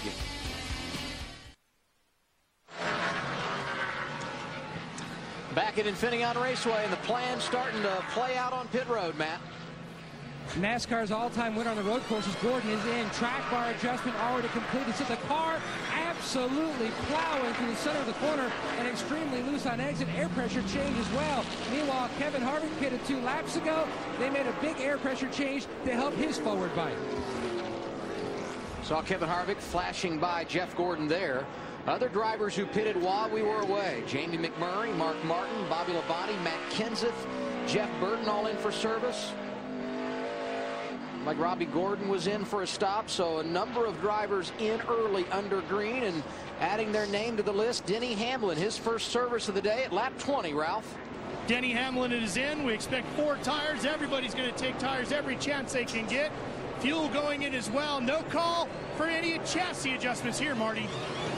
Jimmy Johnson hit pit road. He was funny on the radio. He said this car doesn't do anything good, but we're going forward. So I guess leave it alone. Very slight air pressure adjustment. It's a little bit too tight, but not bad for Johnson making his way forward, Chris. Clint Boyer was running 7th when he came in. Slight chassis adjustment, lowering the track bar, trying to get a little bit more forward bite. But other than that, he's happy with the car. Ralph? Waiting for Dale Earnhardt Jr. to make his stop here. He has been dealing with this race car. They're going to make some chassis adjustments with this one, Matt. He's not very happy with the handling. 4 tires of fuel, of course. Allmendinger already away, Ralph. Chassis adjustment completed. He needed a lot of help. His forward grip absolutely gone away.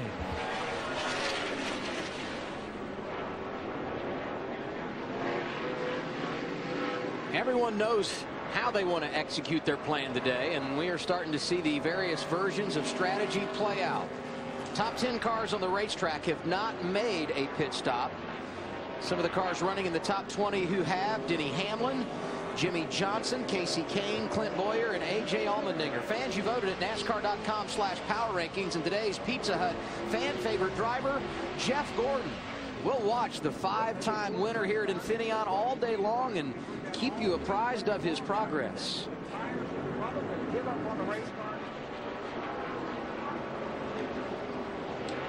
Marcus Ambrose going to make his pit stop at lap 21. Marty, here he comes. Comes to his pit stall already in here, Adam. They've already changed the right side tires. Car a little bit too tight for Marcos. It's an air pressure adjustment, and that's all for Ambrose, who was very happy with it, especially at the end of the run. Further forward on pit road, Kyle Busch comes in. His car a little bit too loose, like a lot of guys here on pit road, and a quick stop for that 18 bunch. Tony Stewart has also made a stop. And then you see Brian Vickers on pit road. I hope our pit reporters brought at least 2 pencils today. Yeah. Because one's not going to get it done, I don't think. And pads, because I'm going to tell you something. There's a lot of different strategies that will be playing out within 4 or 5 laps of each other. And while all this is going on, think that 22 car is still just pulling away. Yeah, I mean, he has run some incredible lap times to come from where he started as 11th and drove up to first place. But with all these strategies and the way they're going to play out, it's still going to come down to when that last caution comes out and where you're going to be in track position.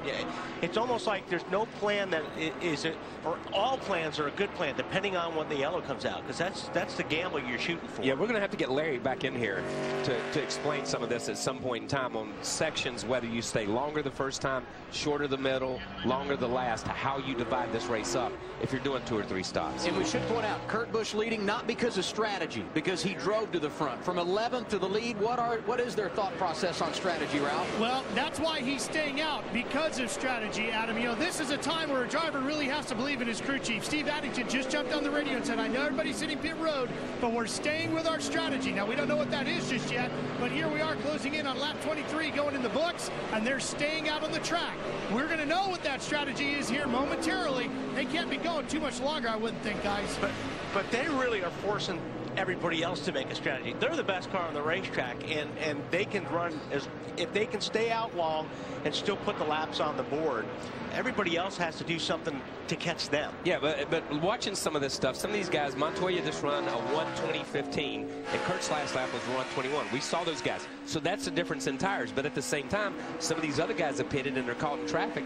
They're running 1:21.13s, 1:22.20s. I mean, they're not gaining on Kurt, even though they've got new tires. A good majority of the cars have pitted. The top 5 in the running order have not. Kurt Busch, your leader.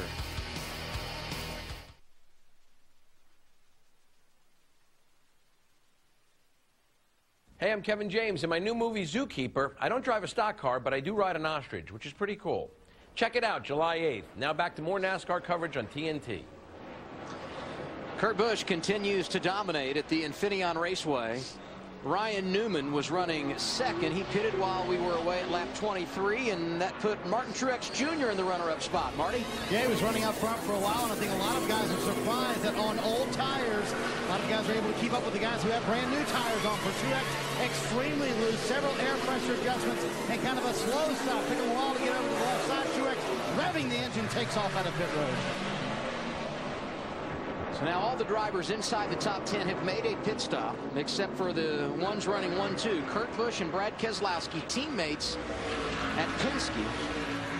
And did you know the first Sprint Cup Series win for Roger Penske came in a road course race? It happened in 1973 with Mark Donohue behind the wheel at Riverside. He was the last road course ringer to win an event in the Sprint Cup Series. Fans want more TNT coverage? The Coca-Cola in-car camera on Race Buddy lets you ride shotgun with the Coca-Cola Racing family of drivers. Check it out on NASCAR.com's Race Buddy right now. And I'm guessing plenty of people riding with Kurt Busch, who right now has got a stick out and he's beating the competition over the head with it. Yeah, I'd be riding with him too. I'm going to tell you, but just to try to see. If I were the other teams, I'd be switching over to his Race Buddy camera and seeing how he's getting around the racetrack. Yeah. Because he's in a totally different zone than a lot of these teams are. I mean, I don't think we can convey to people at home how difficult it is to drive from 11th to lead this thing in the first 10 or 15 laps of a race when everybody's got their good stuff and everybody's pumped up. It's all going their way right now, Ralph. Well, and they're talking on the radio about trying to go all the way to lap 31 before pitting. And remember, I said at the beginning of the broadcast, Steve Addington, the crew chief, said after lap 25, the handling in the car is going to be absolutely brutal. But he also felt that his driver could handle that, and that would be their ace card to play today. If Kurt can handle this car when the handling is terrible, and they can go to lap 31, that's going to be a strong strategy and very tough for everybody else to deal with.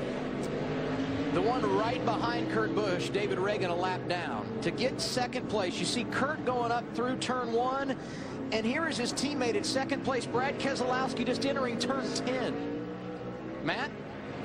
Adam Keselowski has put so much effort into his road course program. He went up to Road America in Wisconsin twice and to VIR in Virginia just to try to work on his road course talent. It definitely has improved. He was top 15 in qualifying. Right now, he is just soldiering on. The lap number is 32 for this team. They're hoping to make it a 2-stop race. He says, grip-wise, we are much worse than we were on Saturday in final practice. The thing about that is they leave him out for another 10 laps. That's going to shave off about 20 seconds off his lead. Not off of Brad, but I'm looking at Denny Hamlin. You know, Denny Hamlin's picking up 2 or 3 seconds a lap. So I'm not sure. It's going to be interesting to see if that works in the long run, this strategy, because he's losing a lot of track time right now just because of the tires. 33 cars on the lead lap, and here's a good battle right around 25th. In fact, that's Bobby Labonte around Greg Biffle for the 25th position. Burton and David Gilliland also right there. They are way behind Kurt Busch, like more than a minute. The race leader got it going on early at Infineon. NASCAR.com's ultimate tailgating vehicle is presented in part by Coors Light.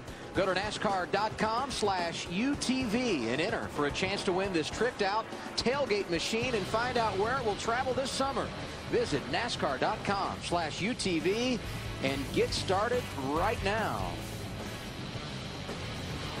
Aerial coverage today brought to you by Farmers Insurance. Farmers Insurance coverage for your auto, home, life, and business.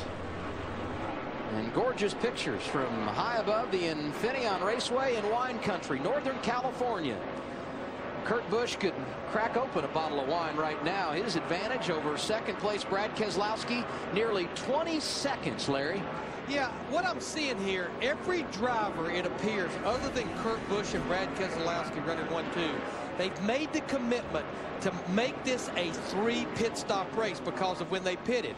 But it looks like me, and I heard a report a while ago that said it looks like that the 2 and the 22 are looking at a 2-stop race. I talked to this group this morning in the garage area.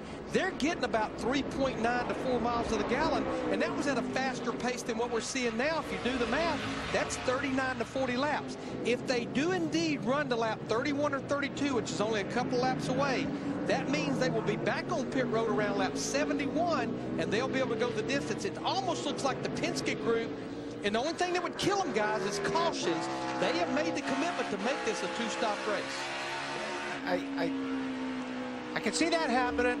The only thing that I've noticed here, Larry, and again, it's just like you said, it depends on where the cautions come out, but he's lost about, and I'm not looking at Keselowski, I'm looking at Hamlin, because he's the first guy to change tires. And he's lost about 9 seconds, 10 seconds in the last 7 or 8 laps to Denny Hamlin. So he's losing a ton of track time right now. But again, you're right. It's really just going to come down to how these cautions fly. Yeah, and honestly, I don't know about Brad Keselowski because, you know, he's 19 seconds behind Kurt Busch. In fact, Denny Hamlin is only 3 seconds behind him in the 11. But I think when you've got a car as good as what this 22 is, you can almost do this. I'm looking back up at the S's. Looks like to me, Casey Mears, the 13, may be out of gas, which would be a bad deal for this leader right now, Kurt Busch. Yeah, it sure does look like he's out of fuel right now. Now he's got a long way to go to coast down to make it to the entrance of pit lane. Mears a lap down, but he's one of the other drivers that is yet to make a pit stop. He and Joe Nemechek had not come to pit road as of yet. And here comes Kurt Busch to make his stop. It comes at lap 32. That was a good call because they saw what was coming. Sometimes you have to call an audible, Ralph. Here he is. All he has asked for is a little air pressure adjustment to the front tires. Everything else about the number 22 is good for Kurt Busch. Steve Addington told me this morning, I do think you can do this on 2 stops. I just don't know if it'll play out that way. The changes to the tires are completed, and Kurt Busch is ready to go. Fuel man saying, we're all in. Let's go. And right behind him, his teammate, Marty. Patiently coming down pit road is the 2-car. Brad Keselowski adding his team up on the wall, waiting for him to hit. This is the lap that they wanted him to hit pit road. Air pressure change definitely on the Blue Deuce. No chassis adjustment scheduled for Keselowski.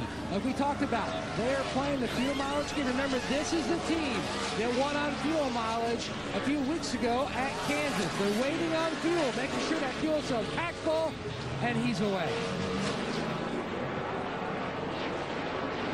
And now Casey Mears limping, trying to get...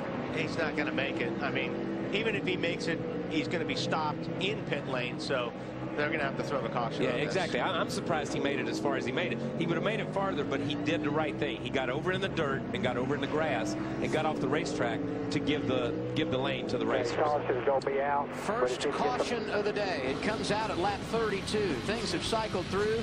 Denny Hamlin now the race leader. Kurt Busch is ninth.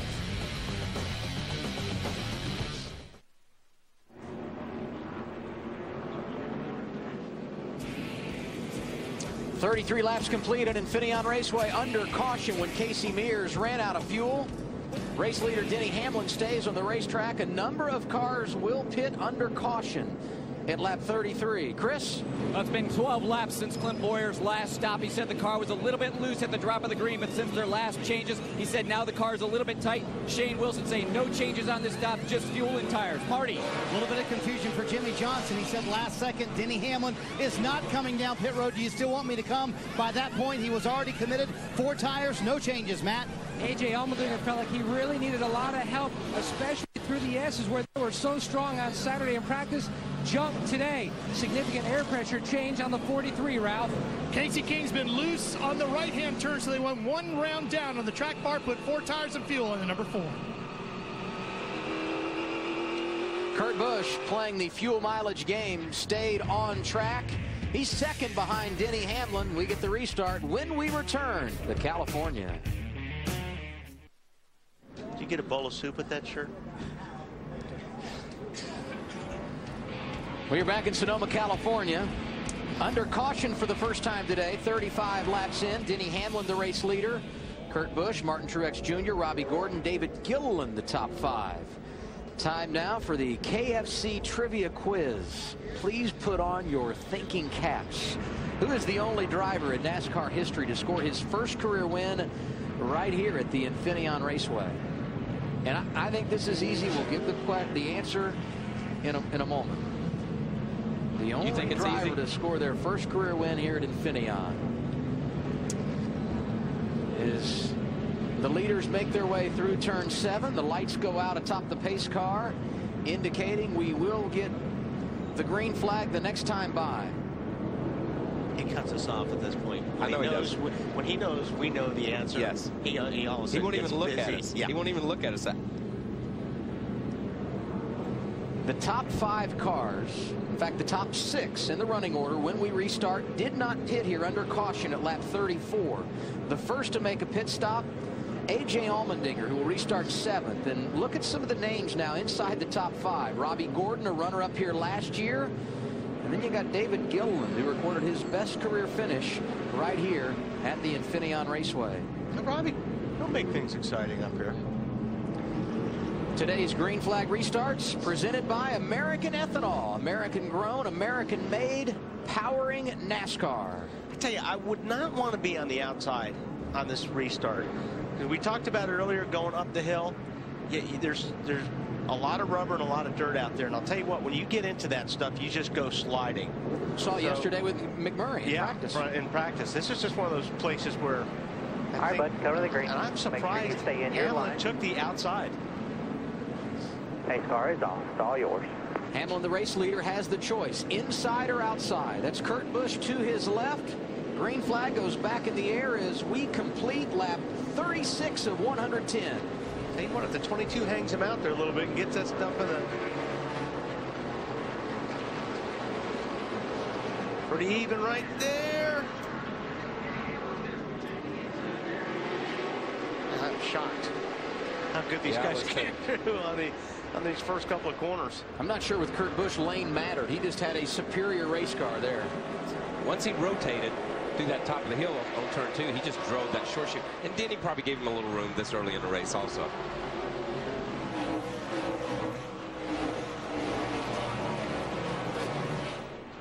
So Kurt Busch grabs the race lead. He pitted under green at lap 32, anticipating the caution that we eventually got. Denny Hamlin running second, last pitted at lap 20. Give you an idea of the varying strategies we're playing out here.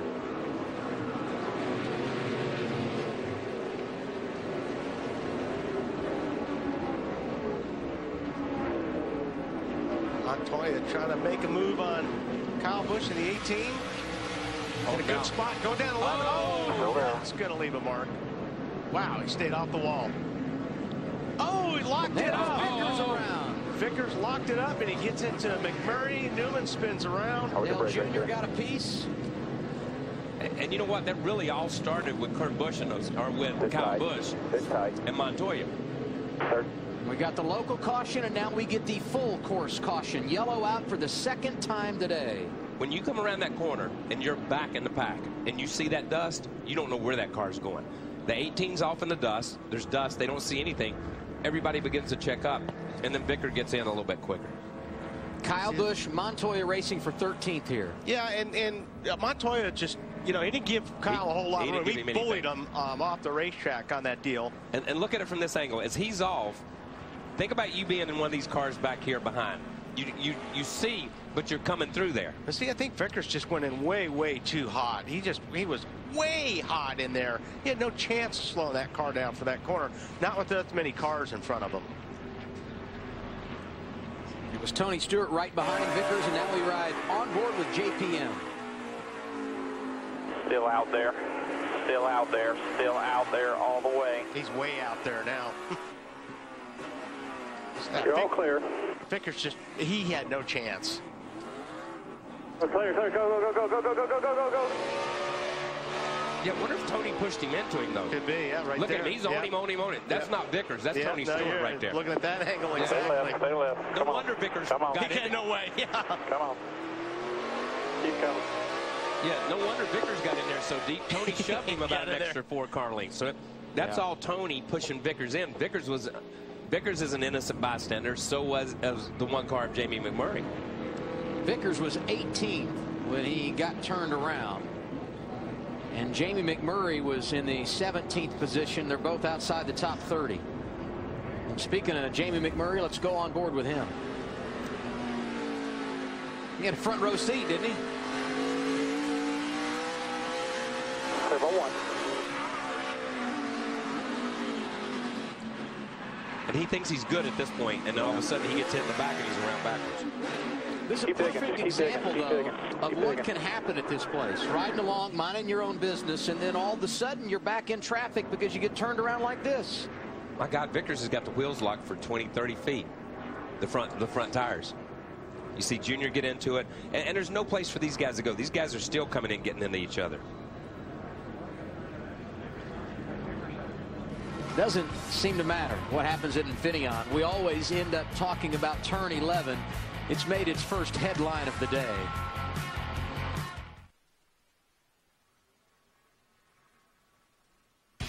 Hey there, you're watching NASCAR on TNT. Sorry to interrupt, but check out my new movie Zookeeper coming to theaters July 8th. I'm going to shrink back into the TV now. All right, see you. 39 laps complete here at Infineon. Kurt Busch, the race leader. Denny Hamlin running second. Martin Truex Jr., David Gilliland, A.J. Allmendinger, the top 5. Under caution for the second time today. Listen to what Brian Vickers had to say. Was that Tony? Before he just plowed right in. He just pushed you all the way in there. And Tony just flat dumped us, man. He was on you 20 car lengths before the corner and just pushed you all the way in there. Yeah, I'm well aware of it. I felt it. That's good stuff. Told it exactly like it happened on the track. Time now to take an inside look at what's happening in the NASCAR Sprint Cup Series. Brought to you by Sprint and Evo 4G, America's first 4G phone. Let's talk about the Busch brothers. We will start out with Kyle. He's got the fastest speed of the race, 144 miles per hour, clocked in earlier today. And his brother Kurt has had the dominant race car, leading the most laps at this stage of the event. He's been out front for some 22 circuits. For more NASCAR stats, live in-car audio, check out NASCAR Sprint Cup Mobile and the Evo, only from Sprint, at sprint.com/speed. We will complete lap 40 as they continue to work to pick up debris. They're going to add a lap, and then we will go back under the green flag. Dale Earnhardt Jr. is on pit road. Vickers and Biffle all cleaning up mess from this caution.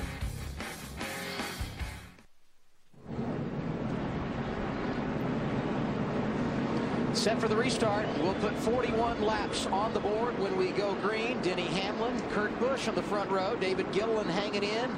He joins Martin Truex Jr. on row 2. Green, green, green. There, left side, still there. Kurt Busch shot out of a cannon as he goes into one. Yeah, and he needed to, because he needs to look at the groove right there. Very, very narrow, but these guys are getting through pretty clean. They have been incredibly patient at that turn at the top of the hill all day long. It's usually such a big accordion going through there, and that's where you see everybody running into each other. Of course, it's early.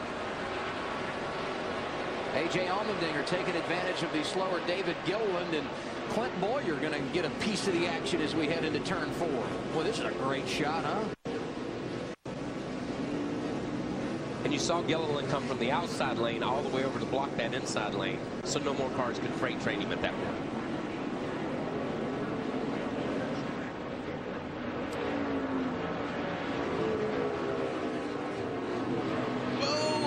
Keselowski off in the dirt. Brad was running inside the top 10. As they come down the hill, he will get knocked outside the top 10 as Marcus Ambrose gets by him. Uh-oh. Denny Hamlin sideways for second. Truex again. Again this year, man. In the exact same spot. Hey, to the top side. Here, the 43 got into the 11. Running up front. Keep covered. I'm going to lose about 10, 15 positions off that deal. Last year he was mad at Jeff Gordon, and this year he's got 2 guys to be mad at. A.J. Allmendinger and Denny Hamlin going at it, and it's Truex who pays the price. He was running inside the top 5, and when they came across the start-finish line, Truex 22nd.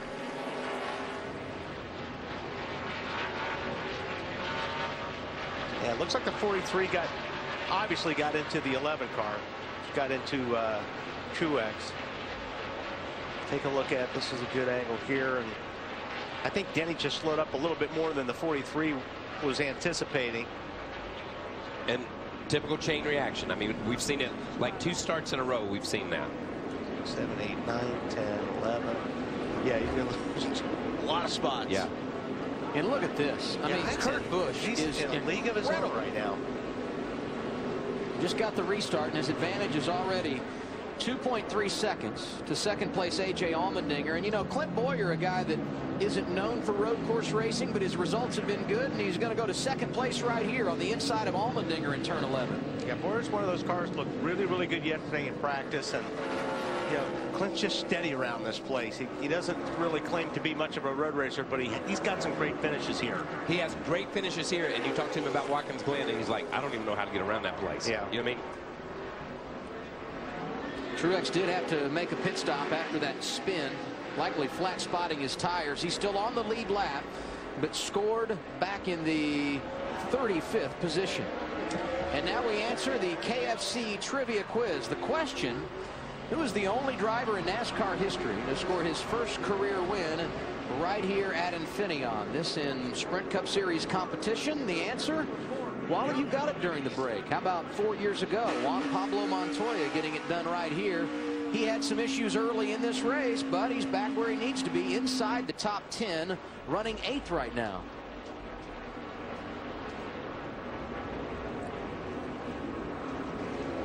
For Jamie McMurray fans who are excited about him starting up front today, he got in that skirmish on our last caution. He's now 24th, still on the lead lap.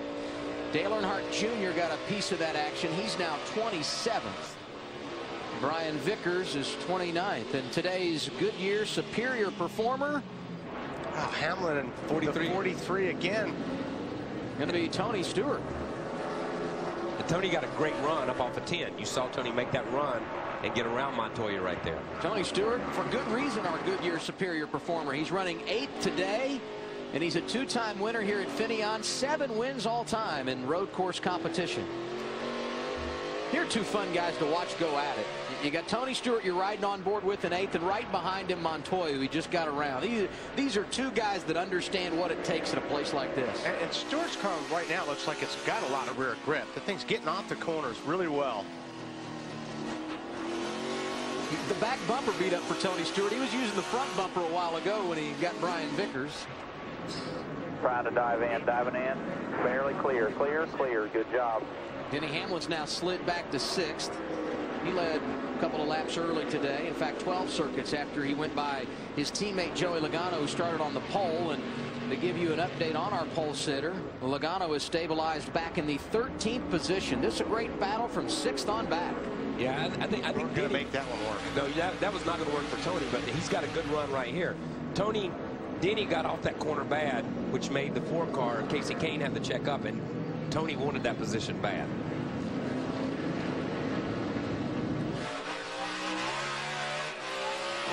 And you can see, obviously, he's a left foot breaker. Those pedals are really far away from each other than normal, because if you are a left foot breaker, you can move that pedal way over. It's a lot more comfortable driving with your feet straight. It's a lot more comfortable when you're just driving with 2 pedals. All he has to worry about is gas, brake, gas, and brake. When you drove and you learned to heel and toe, everything was right on top of each other.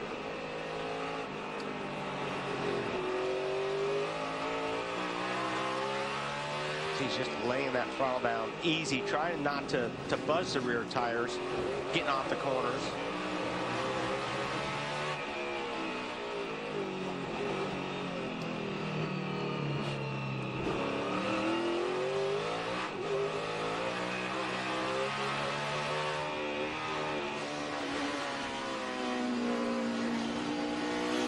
These 3 guys running together, Kane, Montoya, Kyle Busch, have won 3 of the last 4 races here. Kane got it done in 09, Montoya in 07, and the man who won here in 2008, Kyle Busch, who right now has scored 10th.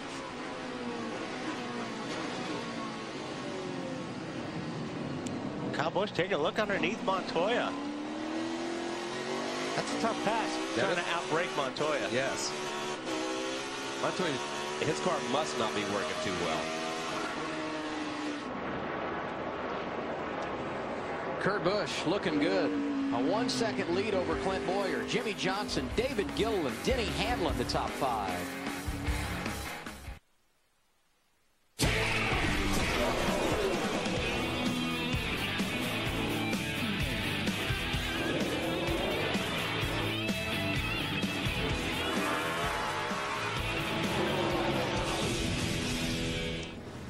Closing on halfway in the Toyota Safe Mart 350 at Infineon Raceway in Sonoma, California. Under caution for the 3rd time today. Had some debris over toward the entrance of pit road, and so NASCAR has put the caution out. And when the caution came out, look, Dale Jr., it's hot in that race car. He came to pit road, all kinds of issues. He was involved in our 2nd caution, and you can see the 88 Chevrolet going to the garage.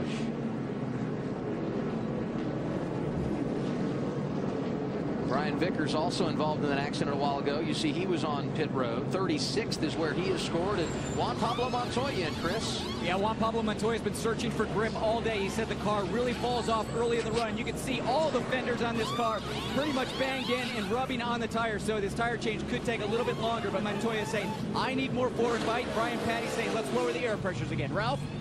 Well, Denny Hamlin was not happy with the 43 of A.J. Allmendinger. He's got damage to the left rear quarter panel and to the left front fender. They went 1 round up on the track bar, Marty, and put 4 tires of fuel. Ambrose already gone. He came to pit road. They said, come if the guys come in front of you. He told his crew, you've got to think about doing something with this car to tight 1 round down right rear, Matt.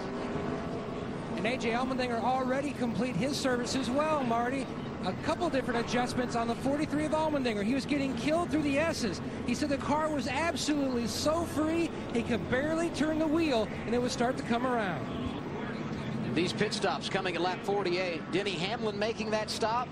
First time he had made a stop since lap 20. Chris Cook gets the free pass.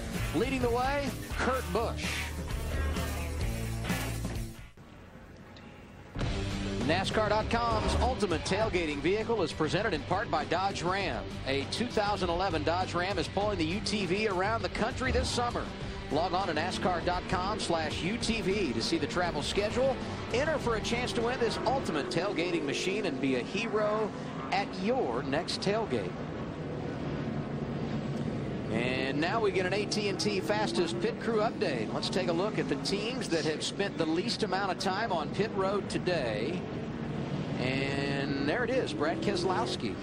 Good work by his team. His Kurt Busch group right behind him, and David Rudiman not bad in the top 4 as well. Don't forget to vote by texting the car number for the pit crew you think will average the least amount of time on pit road in today's race to 234-567. And Ruderman sitting up at the 7th spot right now. And that reminds me that there were a number of cars that did not pit under this caution. In fact, when you look at the running order right now, the top 14 cars stayed on track. And some of the guys that were running inside the top 10 but elected to pit, here's where they will restart. A.J. Allmendinger 16th, Newman in 17th. David Gilliland's had a good day. He pitted at lap 48 here.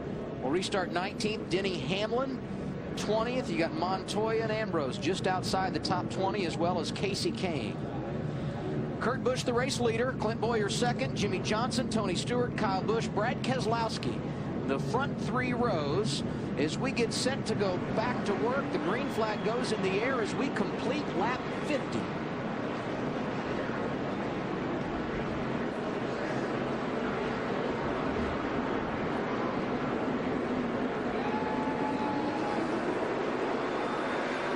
Kyle Busch in the 18 did not get going that time. Boyer's going to try to run it up, stay up beside him, and if he does, he's got the corner if he doesn't blow across in front of him. Clint Bowyer getting it done, diving in front of Kurt Busch. Very impressive there. That was pretty strong. That was a strong move by the 33 car Bowyer.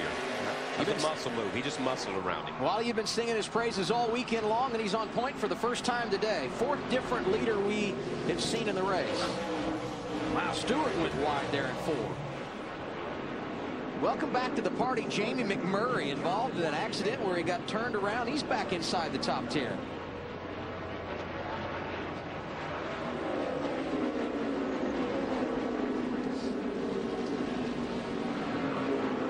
Haven't talked a lot about the point leader, Carl Edwards, today. Of course, this weekend, he was scheduled to come here and run, practice and qualify the Cup car on Friday, then head to Road America and run in the Nationwide Series yesterday. Car wasn't good on Friday. He said, I'm staying. I'm not going to race. Billy Johnson got behind the wheel of the Nationwide car yesterday for Jack Roush up at Road America. Carl's work paying dividends, although he gets kicked sideways here. Edwards running 9th right now. Marty? Dale Earnhardt Jr. was sitting on pit road with the hood up for a while. What happened? Oh, we was just out there running around, and we made the car better, but right to the first stop, and they had a big old mess getting into 11, and we jumped in there and got part of it, and banged up the nose a little bit, and I think we knocked a hole in the radiator and ended up hurting the engine a little bit. So I think the engine's done. So it's got a hole in the side of it anyways. Normally never good. Usually a hole in the side of the engine's not good. We'll see you in Daytona. Adam. And disappointment for Dale Jr., who had completed all but 8 laps this season prior to what you will see today. Kyle Busch going at it with Matt Kenseth there. Take the spot. Truex is trying to take advantage of it. Poor Truex the last couple of years has just gotten used up out at this place. Yeah. But it's amazing to me how quickly things change. You got McMurray and Truex both running in the top 10 that were involved in accidents that were not their fault at all. Patient a little bit, and all of a sudden it cycled through, and they're both inside the top 10. Here's Kurt Busch to the inside of Clint Bowyer. That for the race lead at lap 51. I don't think anybody's got anything for that 22 right now. They haven't shown it as of yet. We're 52 laps into the race and nobody's shown it. But you know, what happens is sometimes when you look at those guys, like the 1 car and the 56 car, they've been in accidents and it's cycled the way it's cycled because other guys are on a different pit strategy. Other guys are doing stuff. So they look good right now, and then they may disappear at the end of the race. How many times have we looked at the rundown when this race is over and with and said, I didn't talk about that guy all day long. Yeah. And there all of a sudden he finishes 4th. See Martin Truex Jr. on the move. Inside of Matt Kenseth, he gets the position, and behind Kenseth now is teammate Carl Edwards, who's thinking about making something happen. Well, Edwards almost got into the back of the 17 car right there. Truex at one time running back in the 37th position, because not only did he spin in turn 11, if you remember, he had to make a pit stop. That stop coming at lap 43, and now he's rallied back to the front. Oh, Joy giving Robbie Gordon a little shot right there. I think those guys got into it going to 7. You see the 11 car. We talk about coming back through the field. 11 car is just mired back here. He restarted back around 20th position. So, Larry, we're 52 laps into this thing, closing on halfway. This ain't over yet. Hang on a second. Look at that. Joey Logano sending Robbie Gordon for a ride. And like Kyle pointed out, this started way back there, you know, about a half a lap ago. And I think Robbie rubbed up Logano when he went by, and Logano just said, no, I'm kind of getting tired of it. See if Robbie's waiting for traffic to clear before he pulls away, and I don't know if he's going to pull away or not. Yep, he's going to pull away. No caution as of now. Yeah, orange and orange. Right, and you see Logano's behind Robbie right here. This looks like a Tennessee inter-squad football game, and the teammates don't agree on this one. And you'll see Robbie go down and make a huge, you know, block here on Joey. Now, this wasn't where it started. This was just this incident right here. This incident right here. It started back in 7. It started back in 7 on this lap. Joey just didn't let it develop any farther. He's like, I'm taking care of it now. And you got to give him tip of the hat to Joey there for it. I mean, all he did was push him down in the corner. Joey, the pole sitter today, running 14th, right behind his teammate Denny Hamlin, who's made nice progress since that last caution when he made a pit stop.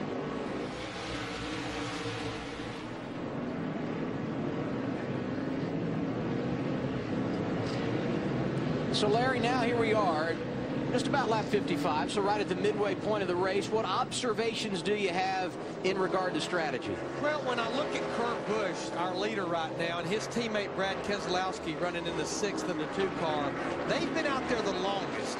They have not been on pit road since lap 32. It's already been well documented. They plan on making this a 2-stop race.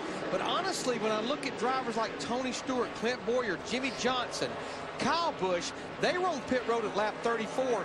As long as those drivers can go about 38 laps on fuel, I think with the 3 cautions we've had, everyone is on a 1-stop race to finish this race off. And Larry, how much of that for guys like Boyer, Johnson, and Kyle Busch, has their hand been forced by the Penske guys in the strategy that they've decided to play today? Well, I think that's playing a role in it, but I think that the timing of these cautions has played a role in it too, because honestly, when you look at those guys, they've already made 2 pit stops because they made one earlier under green, and then they all were on pit road during that 2nd caution.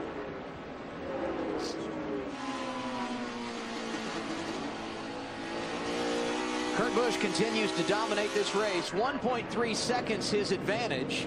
But now the man running behind him, not Clint Boyer, Tony Stewart, who knows what it takes to get it done on a road course. Now the runner-up. 55 laps complete. We're right at halfway. You're watching NASCAR on TNT. NASCAR Sprint Cup Racing, brought to you by Nationwide Insurance. Enter this code at CodeSpotter.com for a chance to win one-of-a-kind NASCAR VIP experiences. And by Burger King, who reminds you to have it your way. NASCAR on TNT, watching Kurt Busch dominate this race. However, when we went to break a moment ago, his lead more than a second. Now it's been cut down to 8/10. You see Tony Stewart closing in as they head down through the S's. Jamie McMurray with an eventful day. Started 2nd. At one time was outside the top 30, but it pitted at lap 39 and had things going their way. Here's Inside Tracks. I don't want to live on pins and needles at the end of this race. I don't care about a green-white checker, you know. We play our cards right. Everything looks like we can make it. We can be on the leader schedule now, making it on one more. That's their 2nd stop. We already made our 2nd stop, you know. We're on this strategy. We're on the same strategy. Yeah, I know. Oh. Well, I've been trying to tell you. I know. And they were on that strategy, having pitted at lap 39, but then had a tire going down. He was running 5th, Marty. And it was a right front flat for Jamie McMurray. You see we spray stuff on it, and the bubbles come out. That's where the hole was, right there for Jamie McMurray. It had 14 pounds of pressure. So now all that strategy that Kevin Manning had set up is all now gone out the window. And now to add, make it worse, Jamie saying just now on the radio, car is perfect, guys. But clearly they have to make one more stop. Their strategy out the window. But this just moves them to number 4 on the strategy of 15 laps. Yes, yeah. I mean, it doesn't take him out by any means because it just depends on what happens later on. But it takes him off the leader strategy, yes. Lap 56 is when he made that pit stop. He was running 5th, now 35th for Jamie McMurray. And Bobby Labonte having some issues of his own coming down the hill to turn 4. Yeah, I believe this is going to just try to avoid Ruderman there on the outside. A couple of Toyotas dancing together. Now we go back to the front. Told you when we came back, Kurt Busch's lead was down under a second as Martin Truex Jr. picks up another spot. You get the sense this kid's motivated after what happened here a year ago. Yeah, he's just hoping he doesn't get run into anymore today. Spin in the early stages of this race, Truex was running 37th, and now he finds himself inside the top 5 and on a pretty good strategy. They pitted at lap 43. And they can do this on one more stop.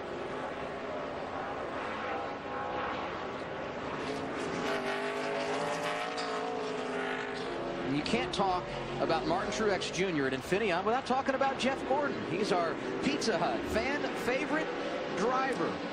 Gordon's won here 5 times, and he's struggling here today. And as we see Gordon on track, look at Bobby Labonte. Caution's out, turn 11. Yeah, he's got into something incredibly hard with the front of that thing. It was dropping fluid all the way down the front stretch. 4th caution of the day for this, racing with Michael McDowell here off 11. He just gets turned. Wow. Yeah, I guess. Wow. Yeah, just absolutely turned in the middle of the straightaway by Michael. Is that who's driving that car? The 66? Yeah. Wow. And Michael's taking out his frustrations from yesterday on this. And both drivers were outside the top 25. McDowell yesterday driving the 18 car in nationwide competition for Joe Gibbs Racing, led 30 laps at Road America, but disappointment at the end. And as Kyle said, perhaps taking that frustration out on a former series champion. It would appear Bobby Labonte's day is done here at Sonoma. Kurt Busch, the race leader. He's led more laps than anyone. How about 41 of them? Tony Stewart, Clint Boyer, Martin Truex Jr., Jimmy Johnson joining him in the top 5.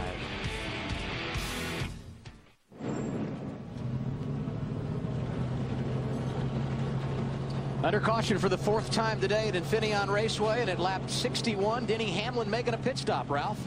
Well, the mount on the track bar is ripped in half, they just said. He's got damage on that left rear, and it was rubbing when he would turn the car. So they're going to make him go back into the garage area and replace it back there.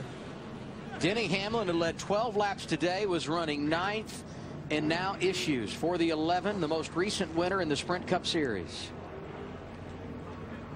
Casey Mears on our 4th caution of the day, the recipient of the free pass. And our aerial coverage brought to you by Farmers Insurance. Farmers Insurance, coverage for your auto, home, life, and business. It'd be nice to spend some time up there today.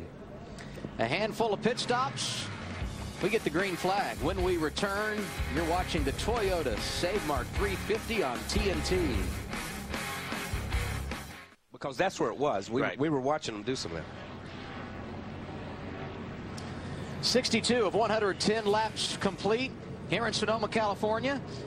And now we take an inside look at what's happening in the NASCAR Sprint Cup Series, brought to you by Sprint and Evo 4G, America's first 4G phone. Biggest movers in the race. How about Matt Kenseth up 20 positions? That's not easy on a road course. Matt right now being scored in the 13th position. And joining Matt on the sprint board, fastest lap time this race, Martin Truex Jr. at 1 minute 18 seconds and some change. And I don't know if you guys know it or not, that was the lap after he got spun down here and he was mad. No, I'm just kidding. It may very well have been. I mean, when you're that mad and he has to come in, remember he pitted right after that and put on stickers. I wonder if it was right in that range. For more excuse me, where he was just back hammering that thing. I would say. For more NASCAR stats and live in-car audio, check out NASCAR Sprint Cup Mobile and the Evo only from Sprint at sprint.com/speed. Denny Hamlin in the garage. Going to be a long rest of the afternoon for him. Dale Jr. already there. Kurt Busch out front at Sonoma.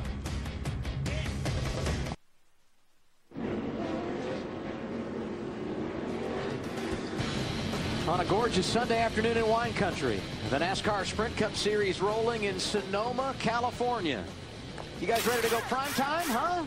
Next Saturday, 6:30 p.m. Eastern Time, wide open coverage. It's the Coke Zero 400 powered by Coke. That happening at Daytona, and 2 weeks from now, the first ever Sprint Cup Series race on Saturday night from the Kentucky Speedway. And you can see them both where, Wally? Right here. On TNT. Oh, it's almost like we rehearsed that. I can't. That's good. So Kurt is taking the outside this time, or driver's right. That's a little surprising. Lap 64 going to be complete when we go green. Kurt Busch, Tony Stewart, Clint Boyer, Martin Truex Jr., Jimmy Johnson, the top 5, and there's Kyle Busch alongside Jimmy for the restart in the 6th position. And now that I see why he did it, it's not surprising. Because all the speedy drives down on the inside. Yeah. It hasn't really mattered where he restarted. And I'll tell you who's not been affected by much lately, Martin Truex Jr. Man, he's been good.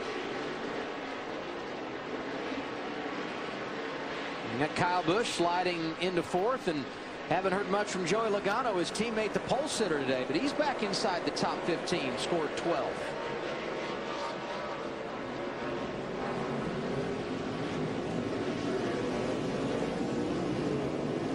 Kurt Busch leading. He's led 46 laps today, Ralph. I'm assuming he's happy. Yeah, he is. They're looking at going all the way to about lap 71 before they pit. Here's what he's saying about how the car is handling at this stage of the race.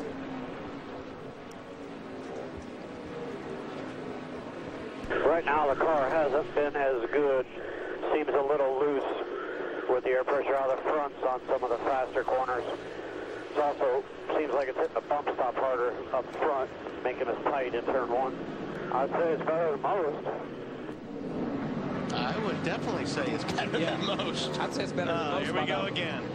43 around, and the 17 goes around. And this is where, when you're at the 17, you can't move. You just have to sit there. People are coming. Go ahead. All clear. Matt Kenseth had moved from 33rd and was knocking on the door of the top 10. And now Farmers Insurance Blimp giving us this view. Looks like Keselowski got into the 43 and the 17. Kenseth, he just turned it down to avoid Allmendinger and spun it out. But you're right. When you're in that spot, you got to wait till everybody goes by until you can get it going again. Because how many times have we seen a car pull out in front of somebody and just get wiped out? You see the 17 right there to the left, turned down across. He might have got hit by the 20 car right there. He might have cut down across the hood of Joey Logano from that angle. If you see the way his car kind of takes off. You see Logano's car right here in front of us, and you see, yeah, he got hit right in the left rear and just spun him around. And Joy, the track's blocked. Track's blocked. I'm not defending Joy, but this is on board with Marcus Ambrose. All right, Sonny, stay low. Stay low. Come on, Sammy. All clear, all clear. Everyone able to drive away, and we do not get our 5th caution of the afternoon. You know, a lot of that's been chain reaction. That almost looked like the 9 got into the 2 that got into the 43. Kind of the same stuff we had seen with the 11 and a couple of those guys earlier. Last week's winner still off track in the garage, Marty. While laps click off, Adam, Denny Hamlin sits here in the garage area. What it wound up being was a Heim that connects the track bar to the track bar mount. That's what broke. This should be a fairly quick fix. You see Spider Gillen inside the wheel well trying to get this fixed. About 8 guys working on this are trying desperately to get Denny Hamlin back on the track, Larry Mack. Yeah, Marty, what they're trying to do, this is the track bar right here, this blue piece. It connects the rear end in the center of the car, connects to the trailing arm here on the left rear to the frame on the right rear. What it did, it broke this Heim joint right here, and they'll have to change this entire track bar. It's a pretty quick fix, but you know what, guys? They're really lucky it didn't break the mount on the trailing arm, or especially the mount on the frame. That would take almost to the end of this race to repair. Yeah, regardless, though, he's not going to get probably a top 30 finish out of it. I mean, whether it's a quick fix or not, you're sitting down in 38th spot right now off the track. So you're just going to be out there doing laps unless a bunch of cars wreck. You're not going to have a good finish today. Yeah. Let's visit strategy a little bit here with 44 laps to go. You got Kurt Busch on track leading. He pitted at lap 32. So it's been 35 laps since he came to pit road. It won't be long until they have to make their next pit stop. Tony Stewart right behind him in second, pitted at lap 34. Right behind them, Martin Truex Jr. perhaps sitting in the catbird seat a little bit right now. His team made a pit stop last at 43. Then you got Kyle Busch, Clint Boyer, Jimmy Johnson running 4th, 5th, and 6th. All of those drivers pitted at lap 34. And based on everything we have talked about and seen today, you would think their plan is to do it on one more stop. Marcus Ambrose 7th. Both he and Montoya pitted at lap 48. They run 7th and 8th on track. We'll likely see some guys on pit road when we return to Sonoma.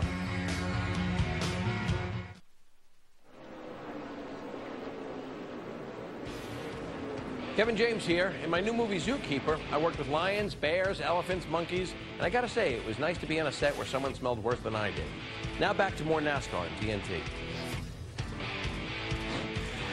When Kurt Busch comes across the start-finish line, it will be 40 laps to go in the Toyota Save Mart 350. Round 16 for the NASCAR Sprint Cup Series in 2011. Tony Stewart running second. Martin Truex Jr., who's on fresher tires, running third. Jamie McMurray has had an eventful day after starting second, but right now in the 21st spot. And because of some of the problems they have had to change their strategy. Let's go inside tracks with his crew chief, Kevin Bono Mannion. Everyone has to pit, including us, one more time. I think what we'll do now, Jamie, instead of short pitting, now we got somewhat clean tires. Lap 60 right now is maybe go a little bit further than we would have anticipated, you know. Whatever you think. I don't know what's going on. So whatever you want to do. Just going to get as much as we just got tires on, so we're going to get as much as we can out of these tires, and then make our last run, instead of making it 35, make it, you know, 27 or 28. That's quite a reaction from the driver when you're the crew chief working as hard as you can on the box, huh, Larry? Well, I'm working my calculator about as hard down there at the TNT rig. And we pretty much know that Kurt Busch, our leader, his teammate Brad Keselowski in the 2 that's in 13th, they're going to be to pit road in the next lap or two. They'll have to. And that will let them run about 38 or 39 laps then. Here's the problem, regardless of when you've pitted. We know everyone has to make one more stop, like Kevin Bono Mannion said, but I don't think you can sit out there and just run and run and run, because what will absolutely destroy you is if a caution falls in the middle of the leaders making a green flag stop and you waiting to make one. Yeah, that's a good point. You know, and what Jamie's basically saying was, you heard at the beginning of the show that Bono and those guys had a strategy. They've had to change that strategy because of things. Jamie can't keep up with the strategy. Jamie's job is to go drive as hard as he can, lap after lap. And then you heard Bono say, okay, what we're going to do is get as many laps on this, as much as we can on this set of tires, and then we'll put another set on. You get as much as you can out of those, and that's Jamie's job. Well, and he's out of ideas. Yeah. Jamie is. I mean, it's kind of like, listen, I'm driving my butt off. I'm telling you what the car's doing. We're not making it any better. I'm ready for anything right now, you know, and hopefully a pit stop is going to put me in a better spot than I'm in right now. Yeah, because I'm out of sequence, and I don't know where I'm at in sequence with everybody else. Some drivers we need to give a nod to as we close on the final segment of pit stops. Larry pointed out Brad Keselowski, who's 14th. David Gilliland having a good day in 13th. Boris Said 11th right now. And you know, somebody that's kind of laid in the weeds all day? How about the 9 of Marcus Ambrose? TNT tonight, the team is back. Leverage returns with a new season of Bigger Cons. Don't miss the season premiere tonight, 9/8 Central on TNT. Right now, it's all NASCAR, and here's the leader, Ralph. Just air pressure adjustments. That's all they're going to do to the car. You heard him say it was coming down a little harder on the bump stops. They asked him earlier to save fuel. He said, "You'd be very proud of me. This should be all they need to get them to the finish here." Chris Williams working the gas can. There we go. They packed it all in, and he's away. Lap 72. Circle that one, because if everything goes as planned, it will likely be the final pit stop for Kurt Busch. Matt Kenseth coming your way, Ralph. Yep, he's in as well. Looking for this to be his final stop. Kenseth is in. They're going to work, packing the fuel in. Coming around for the left side tires. No major adjustments to the car, and he's going to be down and away here in a minute. Want to make sure and confirm for Denny Hamlin fans, he has repaired his issues in the garage. He is back on track. 39th is where he has scored 10 laps behind the race leader, who is now Tony Stewart. 1.1 seconds in front of Martin Truex Jr., Kyle Busch, Marcus Ambrose, and Juan Pablo Montoya into the top 5, and the leaderboard going to change again because at lap 72, Truex gives up the runner-up spot, and he will make his pit stop. The last time he came in, lap 43. That surprises me because he had the freshest tires. Yeah, and I talked to Chad Johnson, his crew chief, about that, Wally. I said, now you can stay out until lap 81. Are you going to do that or pit with everybody else? And he said, no, we're going to pit with everybody else. I don't want to get out of sequence in some way where we're put in a bad position. So they're going to get the fresh tires here. Truex said, if you give me a little more forward bite, I can win this race, Matt. Richie Paul working his game plan, keeping with it, waiting for Brad Keselowski to hit his pit box. 3 boxes away. There is cosmetic damage in the left front corner. He says the car has absolutely gone away handling-wise. It's just not very good at all. Even when he tries to hit his marks, not good. You can see how the hood is bowed up and the damage right in front of the tires. Air pressure change for Keselowski. Trying a little pull tug here. He's full of fuel, and he's away. Just behind, you see Robbie Gordon making a stop. David Rudiman in for his scheduled service under green as well. All these stops coming with 37 laps to go. You know, if you look at Truex's strategy was, let's have a strategy to get in the top 5, and then let's jump on their strategy. Right. And that appears to be what they've done. Yeah. They worked a strategy to get them up and get them in clean air, or get them in a place where they felt like they could race for the win. Now they want to do it head-to-head. Last year, the talk of the weekend, not just race day, the whole weekend about Marcos Ambrose. And as he completes another lap, let's go back to pit road. Kyle Busch in, Marty. Yeah, and he has had 0 complaints about this race car the last 2 runs. So there'll be no changes this time for Kyle Busch, but the fresh tires, that's what they need. And the run to the end, a little bit too tight. That's about it. Chris. Clint Boyer last pitted on lap 33, so they really stretched it on this one. He said these last couple laps, the car really gave up a ton of grip. But other than that, the car's been good. Lots of good grip. Matt. And A.J. Allmendinger said he absolutely killed the rear tires when he had that spin. Cosmetic damage to the left front corner of his car as well.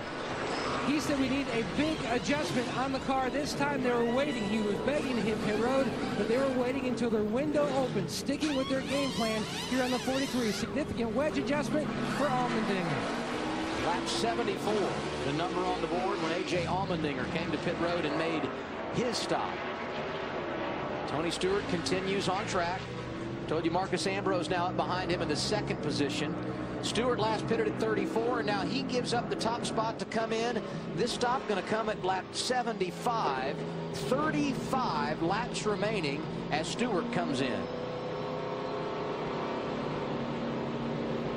Again, all these stops scheduled and under green flag conditions, and Marcus Ambrose is coming in as well, Marty.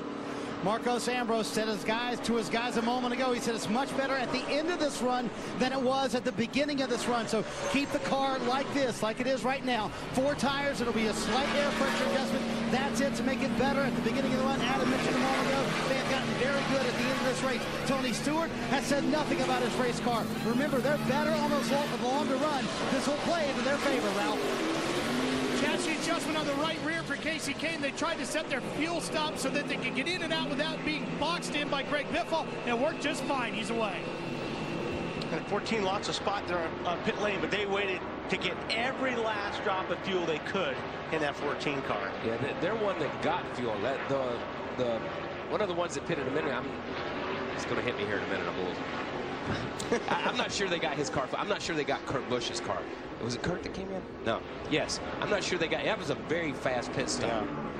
Yeah, we'll wait and see, because there are always reports after a cycle of stops of guys that maybe didn't get it full. And one driver we can confirm that had problems, not a fueling issue, but too many men over the wall for David Reagan. And as we see that, we look down at pit road, and he is making his pass-through penalty now.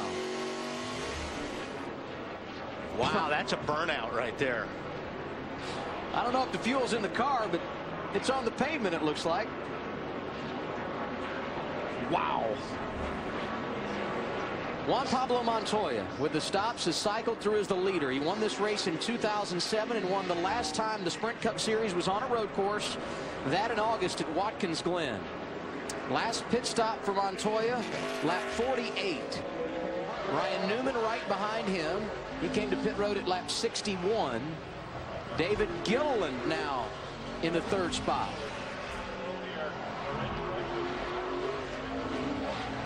Kevin Harvick's had a rough afternoon. He's now up to fourth, and Regan Smith in the top 5 in the 5th position. But all these drivers will have to make one more pit stop. Kurt Busch leading when this cycle began. He is now in the 12th position. And if everything goes right, they won't have to pit again. All those in front of him, including guys like Dave Blaney, Mark Martin, Jeff Gordon, Brian Vickers, will have to pit again. David Gilliland, career best finish of 2nd, coming here a few years ago. First pit stop of the day coming at lap 24.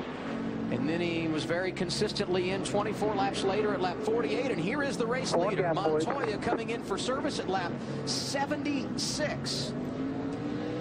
Let's follow the stop, Chris. Juan Pablo Montoya hitting the marks down here. Brian Patty wanting to stretch this as long as he can. They were last in on lap 48. He said, let's stay out as long as we can, just in case we do get in a green-white checker situation. We can do all 3 cycles. But everything right now looking good with that car. Slight air pressure adjustment. In the never give up at a road course category, Brian Vickers now scored in the 4th position. He does have to pit again. But who would have believed that after that ride he went on over in the hairpin early in this race? Does that look like a race car that should be running in the top 5? If you weren't here earlier, this is what happened. Left of your screen, Tony Stewart getting him. And he hit the tires a ton. And he's running, you know, he's running good lap times too. It's not, I mean, a lot of it's the way everybody's pitting and everything. But Vickers is, you know, he's competitive. Yeah, good times. They are good times. It's not like he's just out there riding around and they've cycled through. If he could get track position, he could still race with some of these guys for 10th, 11th, 12th, 13th. Now, Kurt Busch has passed some of those vehicles that are yet to make a pit stop. He has worked his way back up to 8th. And Martin Truex Jr. is 10th now. They were running 1-2 a bit ago. And here comes David Gilliland giving up a spot in the top 5. In fact, he was the race leader, Chris. Yeah, what a run for this crew. They've gotten up front by strategy and some cautions that have played their way. Not a lot of changes in this car over the day. David has been pretty happy with everything. Pretty beat up on the front end. You can see some of the air duct work and removing some of the tape up here. Other than that, the car's in good shape. This place got a reputation of a short track last year. A lot of guys upset with one another. We know how physical it can get in the latter laps, and some of these race cars starting to look like short track cars. As you see Kevin Harvick, he's inherited the race lead. His last pit stop coming at lap 57. He will have to pit again, as will Regan Smith, Brian Vickers, Jeff Gordon, and Dave Blaney. They are the top 5. 32 laps remain in the Toyota Save Mart 350.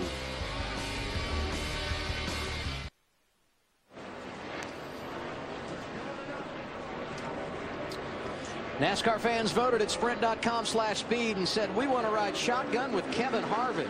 So we go on board via the Evo Cam, and we're not just going to ride with him. We're going to ride with a race leader. Harvick out front right now.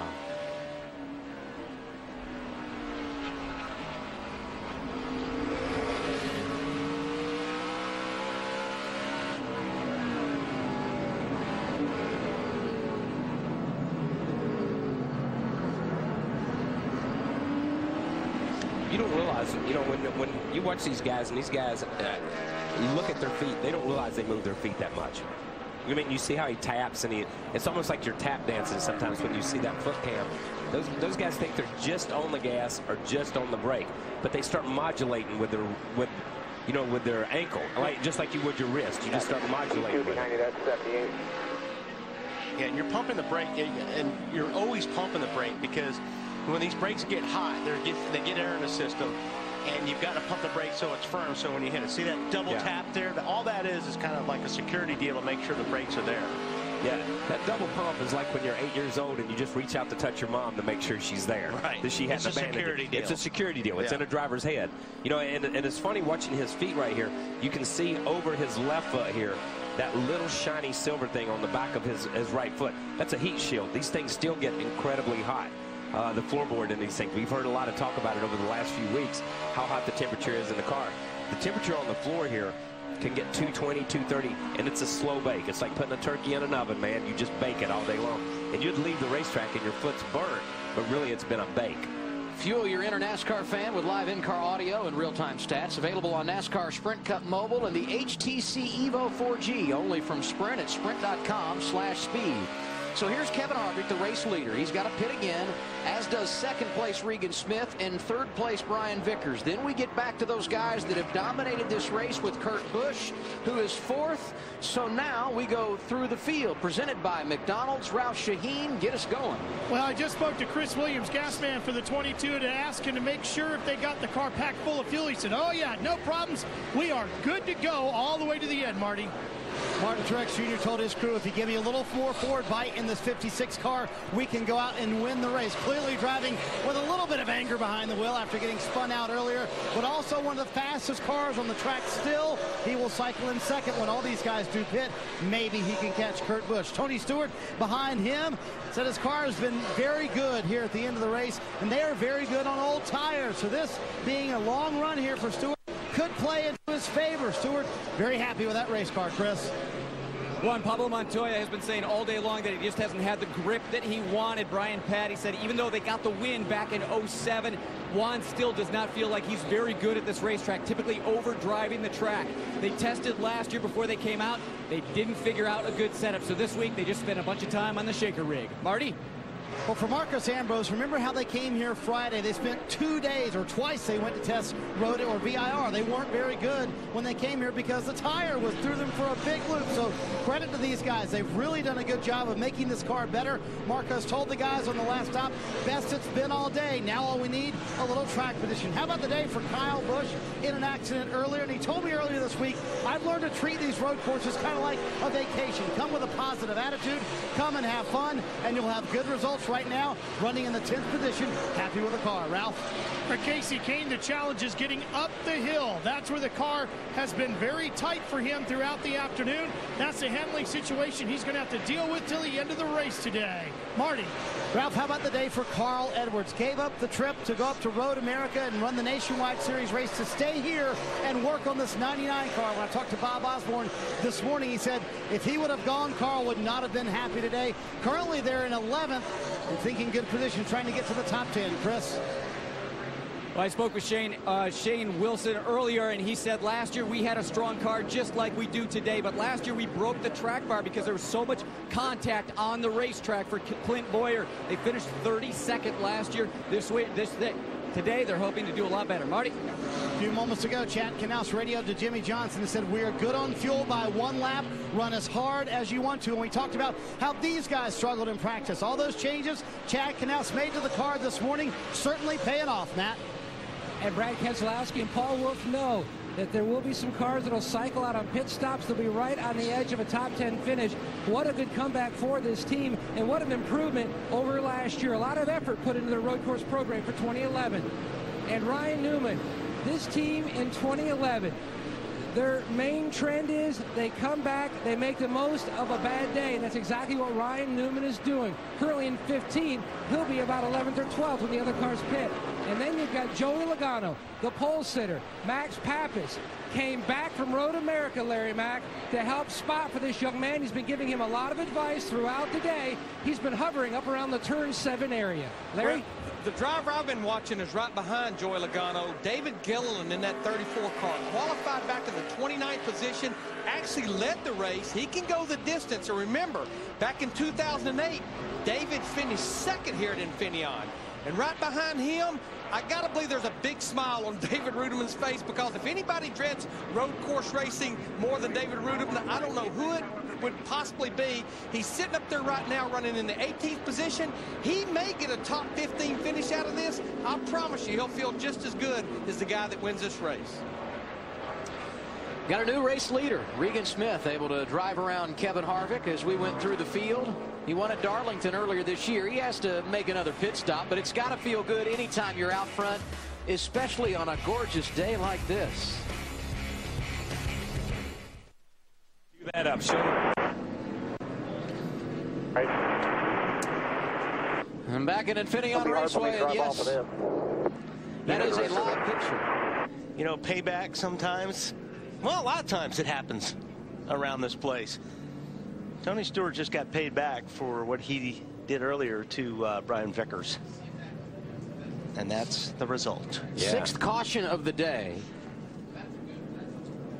And that is an interesting position. Here is the replay coming into turn 11.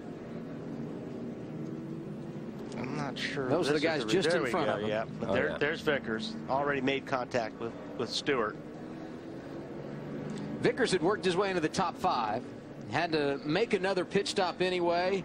So the attitude kind of, what the heck, I'll let him go and then pay it off. And I can guarantee you that all clear. All Vickers has been thinking about since he got turned by Stewart was getting in a position to do this. Looking for him. Where's that 14? Yeah. Yeah.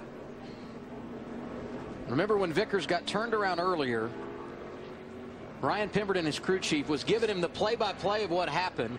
Vickers said, I know, I felt it. Yeah, One more time. This is early. Okay, now this is just now. Oh, yeah. I mean, Vickers comes from the left side of the racetrack, or from on your screen comes from the right side of the racetrack across to run in the back of Tony. Now, this is what happened earlier in the race. It's a run board with Stewart. That's Vickers up ahead. They're going down at 11. Stewart just leans on him and keeps leaning and keep leaning. And just pushed Vickers into the tires down there. And you know what, really, and Tony, and we've seen this twice, Tony got on him and would not get off of him. I mean, pushed him. We saw it a little later with Joey Logano. There was no other cars around. It was just a one-on-one, and Joey's like, I'm tired of messing with you. I just pushed you out of the way. That took out one car, the car that was messing with him, just like this accident. I'm not condoning and saying it's right or wrong. But at least he didn't take 5 other guys I don't want to be caught in somebody else's mess. Yeah, you know, I don't want to be caught in somebody else's mess. At least Vickers went back and handled this way, and Joey handled his that way. Right. This has been settled, and nobody else had to pay for it. And for all you people at home that don't like it, contact NASCAR at boyshaveatit.com. Okay. And it's not over yet. No. Because if Stewart can get back and get 4 tires on the ground, I believe he'll be back out looking for the 83. So this brings out a caution, which is big for guys like Regan Smith and Kevin Harvick, who are making pit stops now. Let's follow Harvick's stop. They were hoping to pit at lap 89, and they knew if some more cautions would come, that would put them in a decent position tire-wise. They were just hoping to hit pit road before the caution. Air pressure change for Harvick. He hit pit road in the 3rd spot. Marcus Ambrose, Kyle Busch, Jimmy Johnson. All drivers electing to come down pit road under caution at lap 88. Regan Smith, who was the race leader, also making his stop. And I think this is what we've been working towards all day, getting track position to get to this point, I think. Yes, and I agree with that. And then, you know, this drives Larry crazy. This drives the crew chief crazy because everything that you planned all day long, all your fuel mileage, everything you've done, is now we're back. Even playing field. We're even playing field. Yeah. And as they run now, the top 14 cars on track stayed on and did not pit. Here's the replay of why we're under caution. Vickers and Stewart getting together. Yes, there was some payback at Sonoma.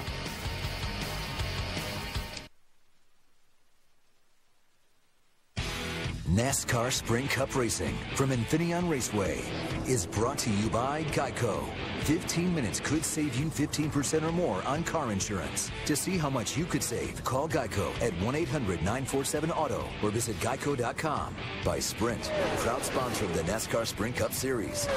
By Frost Brewed Coors Light, the world's most refreshing beer. By Coca-Cola, open a Coke and enjoy the race. By McDonald's, I'm loving it. And by Toyota. NASCAR on TNT. Back at Sonoma, California, Tony Stewart has made the climb off the tires, and He will head to the Sprint Cup Series garage, a beaten-up race car, and Brian Vickers is already there. TNT Race Buddy on NASCAR.com, back and better than ever for the TNT Summer Series. Check out the brand new 360 pit road camera that you can control. There's no better way to enjoy a race than with TNT Race Buddy on NASCAR.com.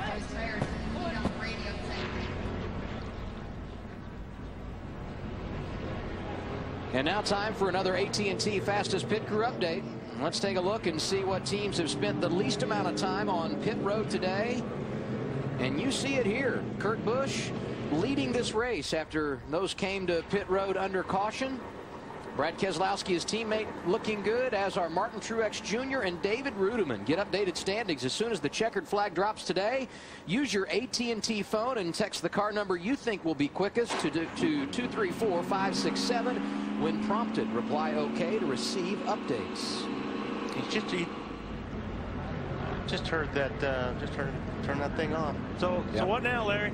I tell you what, looking at the 22 right now, you're not going to beat him on strategy at this point. So what do you do now? Well, I think, honestly, Kurt Busch in the 22, and don't take your eye off that 56 car, Martin Truex Jr., because he was keeping pace with Kurt Busch those last few laps. But we're going to have about 19, 20 laps to go, which is eternity here. The guys that I think is going, uh-oh, are those guys back there like Gilliland, Rudiman, Jeff Gordon, and Biffle, because not far behind them are guys that have brand new fresh tires that's going to be able to be aggressive in these last few laps. As we saw yesterday in practice, 12 laps on your tires was almost 2 seconds of give up.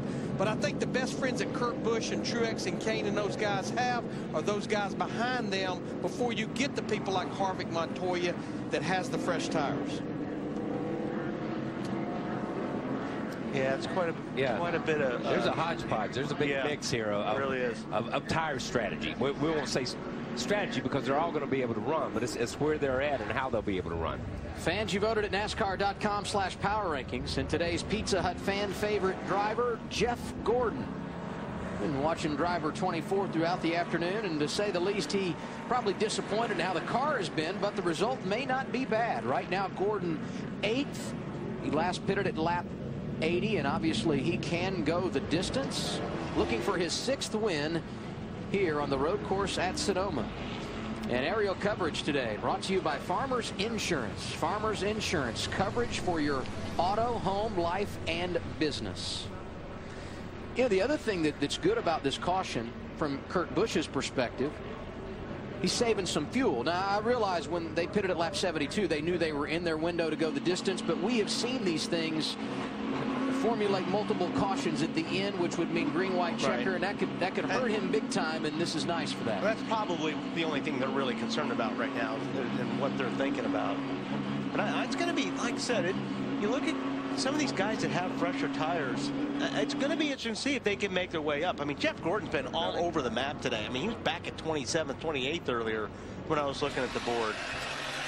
Talking about fresh tires, Kevin Harvick, if you see Tony Stewart in the garage and they are cutting that thing up, it is in bad shape. But Kevin Harvick is 13th right now, and he's the first of those guys that pitted a moment ago that will restart on fresh tires. So 14th. 13th. 13th. All right, so there's your break point. And then between he and the leaders, okay, are the guys that the David Gillilands, the Jeff Gordons, the guys like that that are in a little bit 8 laps. That are 8 laps better tires. So you've got to use your tires to get through those 8-lap guys. Right. You're not just going to be able to blast to them to get to the leaders. Some of the guys back there with Harvick, Montoya, Ambrose, Kyle Busch, Jimmy Johnson, Clint Boyer, all have been good today. At the front, it's Kurt Busch and Martin Truex Jr. 19 laps to go, and they're trying to sort out the running order back behind the leaders. We go green, and Kurt Busch once again lays it on them on the restart. And they're going to have to start doing a little bit better job on the restarts as far as if they're going to stay with Kurt. Because Kurt has just been smoking them on these restarts today. He puts 10, 12 car lengths on them before they get to turn 7. Here we got Casey Kane making a move for second here. Truex just got off. Truex was trying to give Casey a little bit extra room and just got off the racetrack. from second to sixth for Truex on that exchange. Yeah, this is the part where you start knocking into, as we see back there, guys are knocking into each other. I mean, this is the time of the race where you see down here at turn 4 and turn 6 or 7. Boris said Jeff Burton troubles in turn 4. Not the first time we've seen that today. No, and these guys will get going. They were both off the racetrack. You didn't see a lot of debris on the racetrack, so it shouldn't be a caution for these two. But this is the kind of stuff we see late in the race. Up in turn 4, up in turn 7, up on that end of the racetrack. Everything's hot, slippery. And NASCAR doesn't throw a caution. They let them keep racing, thinking those guys will do exactly what those guys just did, fire up and keep going. Talked about Casey Kane. He's been impressive today, running second. Top 5 here the last 2 years. He's going to lose a position. Yeah, Carl Edwards. That's another guy we haven't really started outside the top 20, and here he is trying to get the runner-up position.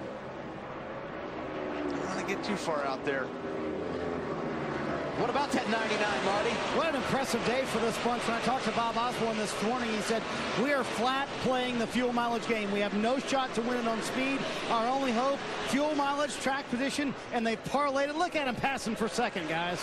And let's not forget, the hard way, too, on the outside going through that left-hander. That's a very, very difficult pass to make. Yeah. Yesterday, his schedule to leave here and go up to Wisconsin and run the nationwide race. Wow, Truex is in there hot. I think Truex is hot right now after what happened on that restart. And he just gave somebody a little bit extra room. I mean, he was trying to be, I think honestly on that one, the 4 car didn't knock him off the racetrack as much as Truex just ran out of room. Talk about guys we got to give a nod to. Brad Keselowski running 4th right now. Brad has done a tremendous job today from the very beginning of the race. I think we saw, you've seen a couple of different strategies and stuff. He's been up, he's been back, he's been up, but he stayed on the racetrack. And you don't see a lot of beating and banging going on with Brad. He's just been driving a really clean, straight race. And the 34 Gillen hanging tough up there in 7th spot right now. Cue him up. Here comes Keselowski to the inside of Kane in turn 11. That's the battle for 3rd. Give the spot to the Blue Deuce. That's a good move, man. He got down in there and that thing wiggled a little bit. He rolled up off the brake and let it free itself up. We talked about Carl Edwards and not going to Wisconsin. Brad Keselowski last year running full-time for the Nationwide Championship did make the commute to Elkhart Lake, and that really hurt him here. The track time that he didn't get last season, he finished outside the top 30 in his Sonoma debut. He's been here all weekend this year, and I think it's paying dividends today because he's running 3rd with 17 to go. And when they interviewed him yesterday afternoon after practice, he said he had worked really, really hard and focused on becoming a road racer and being his road program. And I'm going to tell you what, he is doing a tremendous job. Hey, where he's sitting in points right now, you've got every race counts on this deal, because if he could win a second race, that gives him 2 wins. He gets in the top 20. You're looking at the chase. Yeah. So all these races are really important. Yeah, right they're now. big for him for that reason too. And then you look at the 24 car. If the 24 car wins another race, he's in automatically because of that. But my man here, the 2 car, still has to get in the top 20 no matter what. So if the 24 moves forward, let's just say he moves into the top 10. Brad's the next guy in line. Right. It just drags Brad forward, but he has to be in the top 20. And he keeps running like this. He's not going to have any trouble being in the top 20. And how about this? Juan Pablo Montoya, one of those drivers that pitted under caution at lap 88. He's the top runner of that group now, up to 7th. All clear. Yeah, Montoya's making some ground up right now. Right behind him, David Gilliland. Now, Gilliland did not pit in that last cycle. His last stop coming under green at lap 78.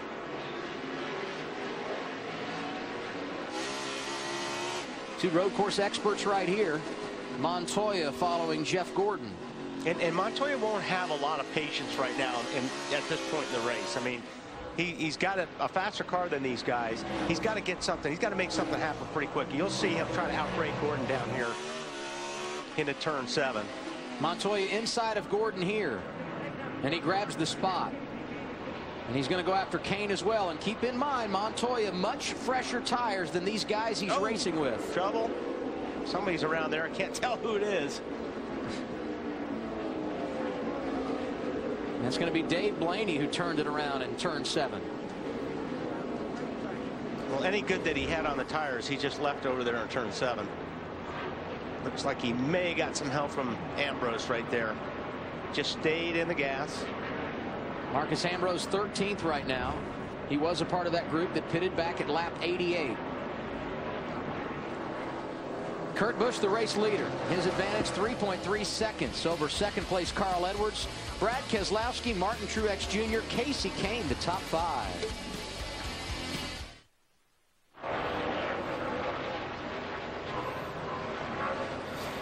NASCAR on TNT back at the Infineon Raceway. The closing laps of the Toyota Save Mart 350. Kurt Busch has dominated this race, leading some 61 of the 96 laps. And while we were away, it was Juan Pablo Montoya in the 5th position, Casey Kane in 4th, but not anymore. Up into turn 2. And watch, I mean, there's not a place there to go. I don't know what Juan's thinking. Juan goes from 5th to, oh my God, I'm going to 7th or 8th. What a great move on my part. I mean, that was just a bonehead move. There was not a line there. There was not a place there. There was not a hole. That's not being aggressive. That's not being smart. Yeah, is what like it is. I said, it's not, okay, you lost patience. Like I said, he's not going to be patient. Sometimes at the end of these deals like this on a road course, he just unplugs it. Yeah. I mean, Montoya here going to go around David Gilliland for position, or at least try as they come back to the start-finish line. Well, he's going to go through him is what he's going to do. Yeah, and David's not giving him any quarter right there. David gave him room to get in the corner. If you can pass me, I gave you room to get in the corner. You didn't pass me, and then I drove back past you. Here's the patented move right here into turn 2. See, out there. He's overdriving runs hard. Nice and smooth. I'll tell you, David's fighting the back hard. He's not giving him he's not giving it, and he shouldn't. No. The 42 has cut across that grass and slid up, cut across that dirt and slid up into, and now he's right on him. Let's see when he gets down here if he tries to root him out. He's going to be out there, 34. Clear, clear. That's good job. Just taken right there. That's all taken. Yeah. Montoya goes through and brings Kevin Harvick with him. But that was a good pass by Montoya. Yeah. That's the way you should race these guys. Right. That was a great pass by Montoya. Not go through him. Yeah. Montoya now 6th, Harvick 7th, and Gilliland back in the 8th position. And Casey Kane, who got knocked off track a moment ago, we just showed you the replay. He's 22nd in the running order. The lead for Kurt Busch now up near 4 seconds. Carl Edwards continues 2nd. Brad Keselowski, Martin Truex Jr., and Jeff Gordon in the top 5. And how about Jeff Gordon and Martin Truex Jr. together racing for position inside the top 5 late in the race in turn 11. Yeah, but you're not going to see any trouble between these two guys. Yeah. I mean, believe me. Truex is remembering, and so is Jeff Gordon. So Jeff will race him clean, and I think Truex knows that. The fans voted for their Pizza Hut favorite driver today, and Jeff Gordon giving him something to celebrate about. In fact, here he goes around Truex for 4th. And again, you go back, I mean, last year is like Jeff ran into everything. That's normally not how Jeff Gordon races you. No. Or the way Truex races you. Right. You know what I mean? Truex doesn't race people that way either. Remember early in this race, it was like, where is Jeff Gordon? I mean, what's wrong with him? And here we are in the late stages, and he's right where he needs to be. Remember some of the stuff he said on the radio was, I'm pushing getting in the corner. I can't turn into the corner. I can't make my entrance, so I can't make an exit. Obviously, these guys have continued just to hammer and hammer at it, even though they only got a couple of chances to. And that's the one thing you got to think about it. They only got a few shots at fixing this thing. He's running just about the fastest laps right now out there, if anybody. You know, Kurt Busch has never won on a road course. He leads here today. He's never won on plate track either. He could cross 2 off his list on back-to-back weeks. These guys are running awfully hard. Gilliland went in there and locked the brakes up. I saw some smoke come off his tire, and Ambrose goes a little bit wide, and he may lose a spot because of it. Yeah, Boyer's had a great day. He's 9th right now in front of Marcus Ambrose, who's the last car in the top 10. You know, we talk about Gilliland right there. There's Joey Logano right behind Gilliland and those guys. You start looking back through there. That's crazy. And I don't know that Joey thought he had a car that was going to go out and win the race, even though he sat on the pole. In fact, when he won the pole here on Friday, I think he was the most surprised guy in the garage. But give credit where credit is due. He has managed the day nicely, and he's probably going to get a decent finish out of it. Yeah, and he is holding off that 48 car. I mean, he's like getting away. There's places on the racetrack that he is a lot better than Jimmy Johnson is with his car. We told you, Kurt Busch could get back-to-back wins, cross road course off the list, cross plate off the list. That's because next week TNT headed back east to the Daytona International Speedway. Our coverage begins at 6:30 p.m. Eastern Time with Countdown to Green delivered by Pizza Hut. followed by the Coke Zero 400 at Daytona, powered by Coca-Cola. And yes, it will be wide open coverage, which means you see everything. It's going to be great, and we look forward to being with you on 4th of July weekend. We may even get a chance to say a few things during that telecast. Yeah, we might get a chance to talk. I don't know if we will. Hogging all the airtime. Hopefully they'll bring some Coke Zero up for us, so that'll give us a little bit extra incentive to do some stuff, but I'm not sure, man. Have you talked this whole race? I'm going to tell you what. He has. If you guys aren't Seems careful, like I'm going to get out the duct tape here. You know what I'm saying? We'll start early. You can feel the love. On track and up here, too. Saw the numbers on Kurt Busch leading 65 laps. When you look at the history of this race, this is that stage when you might see a caution if you look at history. And if we do, that's really going to make it interesting because of the different tires that everybody is on right now. I don't think Kurt Busch wants to see a caution right now. Ralph? Well, you can see the guys working on Tony Stewart's car. Obviously, Brian Vickers is already back into the race. Both crews have worked feverishly to get these cars ready. Vickers already out. Stewart's car just about ready to go. Neither driver felt like talking. I got a funny feeling, guys, that we might have a Matador and a 14 looking for a bull in an 83, if you know what I mean. This is going to be good. If we can get the hat trick, we've already got 2. Right. All we need is this last one. We just need this last one. Let's go for the hat trick. Yeah. All right, here we go. Montoya, Truex. Montoya's on a mission. And the elbows definitely have sharpened late in the race for driver 42. And I think Truex has had enough of being banged around at this place. So I would give him a lot of room if I was the 42 right now. Truex running 5th, Montoya in the 6th position.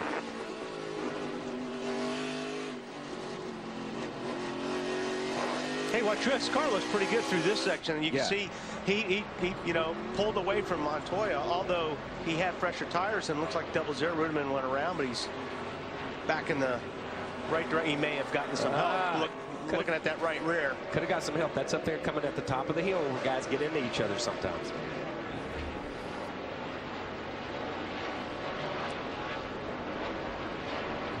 Yeah, Jamie got down on the curb and you saw the wheel hopped right there.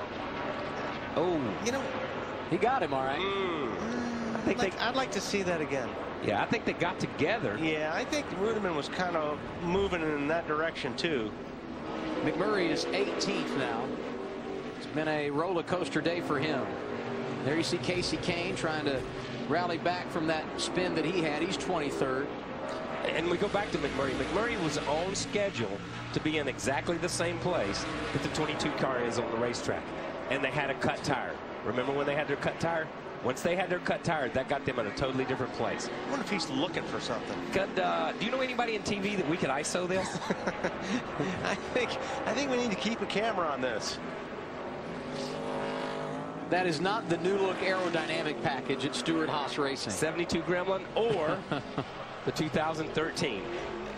And that thing looks like it's going down the straightaway sideways. Yeah, because he struggled when he got in that corner. Look at that. Look how crooked that thing. Even when he got down to that corner, he had to slow down. Not sure he's going to be able to maintain a competitive speed. Yeah. With that. Watching him right here, it depends on where he's going to go. He's waiting. Yeah, he's waiting. He's just waiting. And he's waiting for a safe place to pull into or someone into. But this is, that's incredibly courteous. Yeah. He could go and stuff it down in the corner and make these guys run around him on the outside. I think he's figured now that he's got up there, he's not in the best place to be in this car. You don't think he's really thinking anything else at this point? Really? I was just trying to build. Are you really thinking that he's just being courteous at this point? This is TNT. I'm building some drama, dude. Let's build it the right way. I believe, where's Red Bull car right now? Should be coming at any moment. 683 is the one on the tail. Here goes Juan Montoya again. He has really used those fresher tires. Gotten around a number of cars and working on Keselowski. And we did get a report that Tony Stewart let Vickers go. Well, we were trying. Yeah, we were trying for a hat trick. But I'm looking at this. Stewart is 15 laps down. Hamlin 11 down in front of him. You know, positions mean a lot these days when you look at just points. making some moves out there right now. And again, he's on better tires than all these guys. Brad Keselowski got him. I was getting ready to say, you mess with Brad, you messing with the wrong person. Kyle Busch went around as well. You messing with the wrong person. Trying to get it going here. You know what?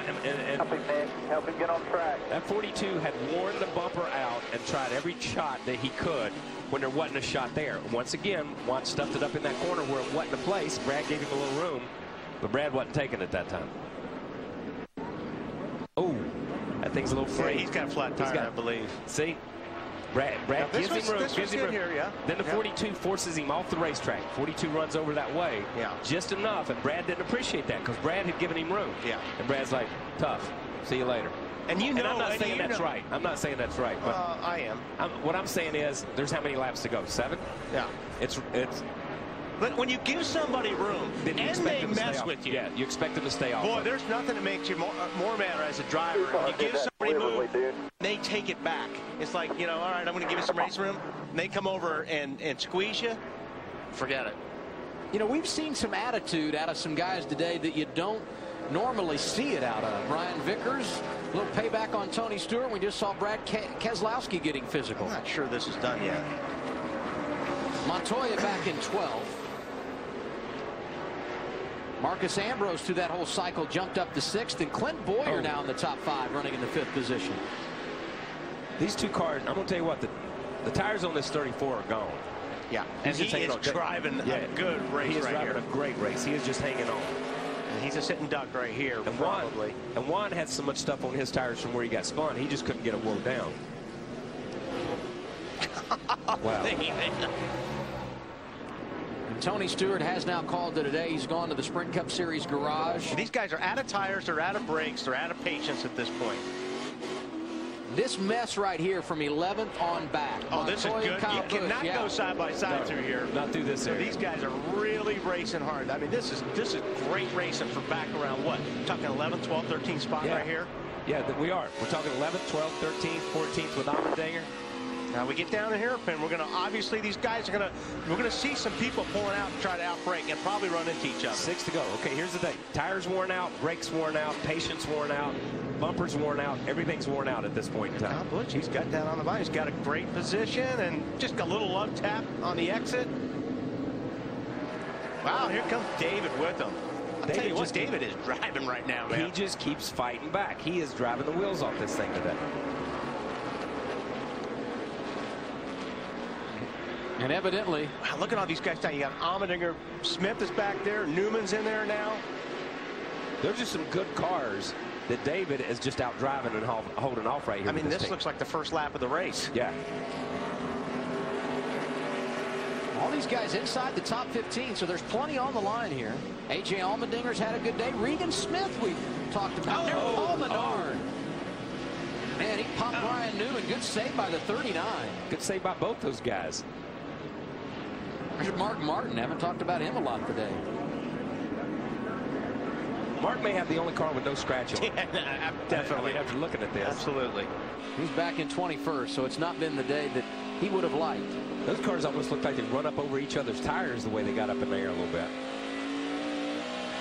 All this has been going on back outside the top 10. Kurt Busch has got a lead now, 3.5 seconds at the front over Carl Edwards. And Jeff Gordon is now in the 3rd position. You talk about Mark Martin looking clean. How about this race car? It looks like they just rolled it off the truck. Kurt Busch, no issues at all. 4 laps to go. He has paced himself nicely. Again, these guys are evidently going to. At the back end of Paul Menard and Ryan Newman. You see, Ryan's trying to block.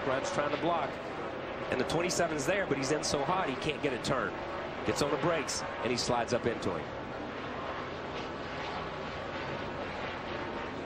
Mark hangs the right, goes through the tires, and there's Casey, who's been spun. You know what? When you're Casey Kane and you were the first guy spun, a lot of times it works to your advantage. Because the more people they spin in front of you, the more positions you pick up. Yeah, points are going to be a big topic when this race is over, because Kurt Busch could get his first win to make him eligible for the wild card. Then you got Brad Keselowski, who's running a great race. In the 9th position right now, could jump into the top 20, be eligible for the wild card. I mean, Tony Stewart dropping down today with his issues. Denny Hamlin, Dale Jr. having problems. I think Stewart or Montoya may have finally run off the tires on this thing. Let's hear from Smoke, Marty. At times, the top 5 car today was that anything other than flat payback?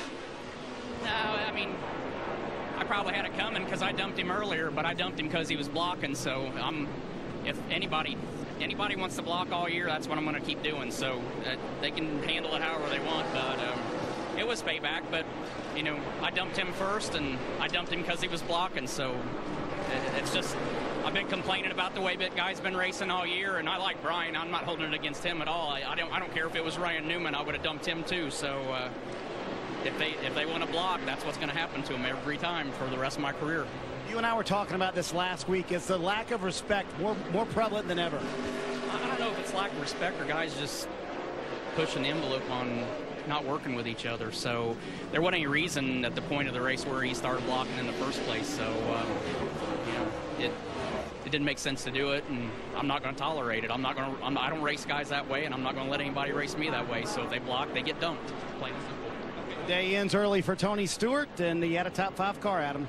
24 road course starts, never a DNF until today for Tony Stewart. And I think the 42, like I said, is finally off his tires. But, you know, and hey, I mean, Stewart knew it was coming. I mean, he's not trying to hide the fact that, you know, he figured it was coming. But, you know, it is, you see a lot of blocking going down in the turn 11 because that's the only couple of spots you got to pass here. So people do take advantage of that. It's so frustrating to run a minute and 20-second lap and only have one place to pass somebody. And when you get there, somebody blocks. Somebody blocks, and you got to wait again. Minute 20 seconds, and you got to wait again, and it's so incredibly frustrating. But you know what? You know, you got to give Tony credit. He was incredibly candid. Yeah, I dumped him. And yeah, I know he dumped me. And I don't have anything against him. That's just the way it is. I had it coming. And that's the kind of, let me say this, that's the kind of boys have at it that they're used to be. But here, another thing I think in Tony's deal is he's just sending out a message right now. Yeah. That, you know, everybody, hey, listen, if you're going to block me, you're going to get wrecked. And the Ryan Newman reference significant because Tony owns that race car. Here's a good battle for second. Kurt Busch has opened up a huge lead, and he will see the white flag the next time around, but the runner-up spot may not be decided until we come right to the finish. Gordon looking to the inside of Edwards to go to second. I tell you, for Carl, I don't think, I mean, would have never dreamed he'd be in the top 3 after looking at the practice. No, and watching that pass, I don't think he would have dreamed he would be in the top 3 either. He just pulled to the outside. He gave Jeff plenty of room. I would have never believed when they dropped the green flag on this race that these two guys would be in the top 3. Yeah. These two that we're watching right here. After listening to Jeff 15 laps Gordon, ago, like I said, looking back at the monitor, Jeff Gordon was way back in the field. Yeah, and complaining the whole time about not being able to turn into the corner. And as you said a minute ago, he was one of the fastest cars on the racetrack here towards the end. And he's about a second faster than Kurt Busch is right now. He just doesn't have the time. You know, I think this speaks volumes for this. We're on the final lap here. I think this speaks volumes for Carl too. He's focused on winning this championship. He had an opportunity to leave. He decided he would stay and work on this thing. Still didn't get it the way he wanted it, but he's driven it today. I think he'll be real happy with this. Yeah, the way a championship driver could drive a car, and he knows this is a big statement to the other guys. If I stick around and stay here, you're going to have to think about it.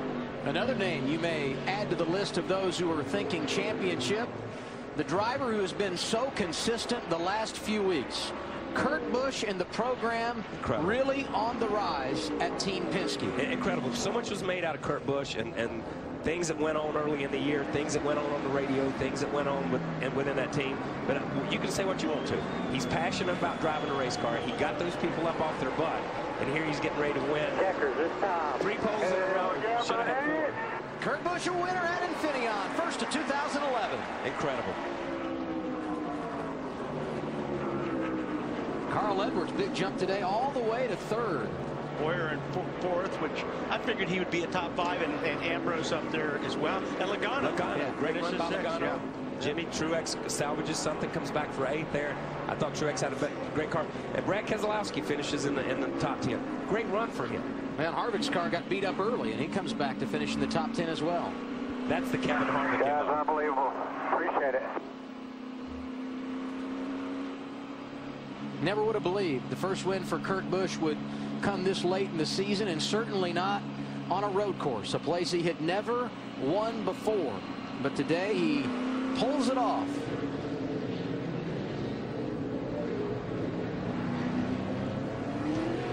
The Toyota Mart 350 is complete at Infineon Raceway in Sonoma, California. Get out the trophy and give it to Kurt Busch. He's a winner in wine country.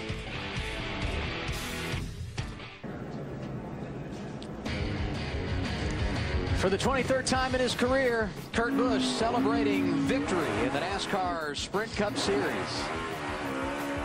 11th race winner in 16 events in 2011. And the 7th straight time we've seen a different winner in this race. Can you say parity and unpredictable? And in the category of giving credit where credit is due, back in 2008 when Kyle Busch swept the road course races, winning here and at Infineon, Steve Addington was his crew chief. Steve calling the shots for Kurt Busch today, who gets the win in the Toyota Save Mart 350. It's a long victory lap, but one that you certainly enjoy. So Kurt Busch gets the victory, and right behind him, Jeff Gordon with Matt Yoakum. Outside the top 20 at one point, the car was plowing sideways loose. Was this a statement kind of day with the way this team salvaged their day? It certainly was. It was as much a statement to ourselves as anything else. Great effort by the DuPont Chevrolet team and Alan and everybody. It was a struggle. I got to tell you, we really missed the setup at the beginning of this race. I don't know if just the adjustments we made were that good, or the track position plus the track changing at the end. It looked like a lot of guys were really, really struggling with grip there at the end, and our car was actually pretty good. We were fast, and I think we're faster than the leader. So that felt awesome to start there with old tires and be able to work through traffic all the way up to second. Man, that was amazing. Impressive comeback for the 24. Chris?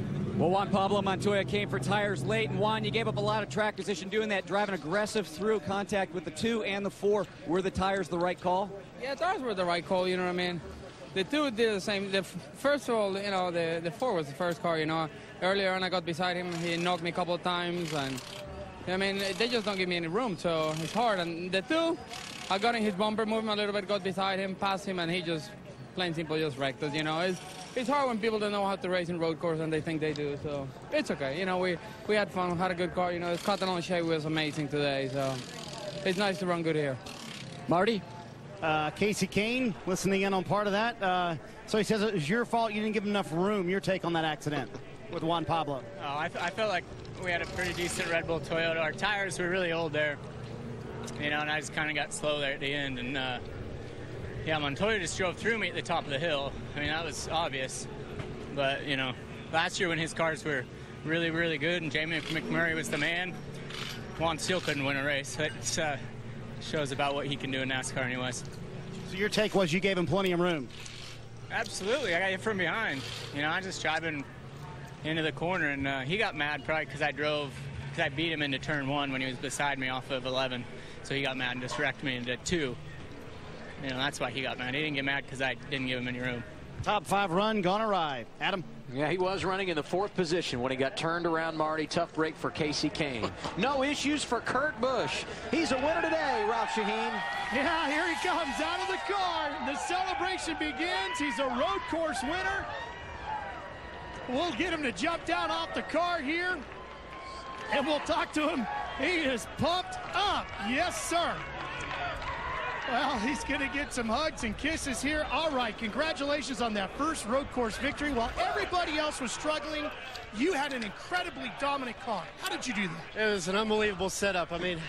Once we got into the groove with this car, it seemed to get better after lap 5 or 6, and my cars have never done that before. So I'm real proud of this Dodge team and everybody from Shell and Pennzoil. If that doesn't inspire you to go get an SRT8 Dodge Charger, I don't know what is. So that was an awesome handling Dodge. So proud of these guys for really stepping up after what we've been through. And, man, we've been on a high these last few weeks. So many people didn't think you could do a 2-stop race here. How did you pull that off? We just had to conserve our rear tires. That was the main setup, and that was the main thought. And once we had enough fuel mileage to make it, I started to pick up my pace. And I didn't want guys to think that they had a shot at us, and so I was able to stretch it out. But unbelievable day. The one thing that I've been pushing hard for all year is when we win with this Shell Pennzoil Dodge, 22 cents a gallon off for everybody that has the Shell Saver card on Wednesday. So you got to get a Shell Saver card by Wednesday and save 22 cents a gallon. That's awesome. So thanks to Dodge and Sprint, Coca-Cola. These guys have been great. AAA, Lennox, Discount Tire, Snap-on Tools, a whole group of guys that really help us out. All right, you crossed up a road course victory today. Can you go get the points-paying plate race next week on Daytona Live here on TNT? Man, that's been big on my list over the years, and I really want to get one of those plate wins.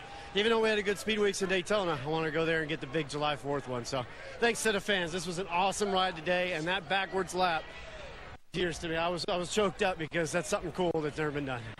All right, 3 poles, now a win on a road course. He is on a roll, Adam. He is. He laid it on him today. Jeff Gordon with a great run. Carl Edwards, Clint Boyer, Marcus Ambrose in the top 5. It's like I said, Logano, good run for those guys today. I think they're going to be pretty happy with that, starting on the pole and finishing in the top 10. Harvick's got to be ecstatic. They weren't even in the race. It didn't seem like, but just kept hammering and hammering, and they bust off another top 10. Kyle Busch gets spun, comes back, finishes 11th, and David carried that car on his back the last 8 or 10 laps. 29th to 12th. Incredible. A.J. Allmendinger, our leader on 2, and Jamie McMurray. My gosh, this guy I think that's dealt got to be with the everything today.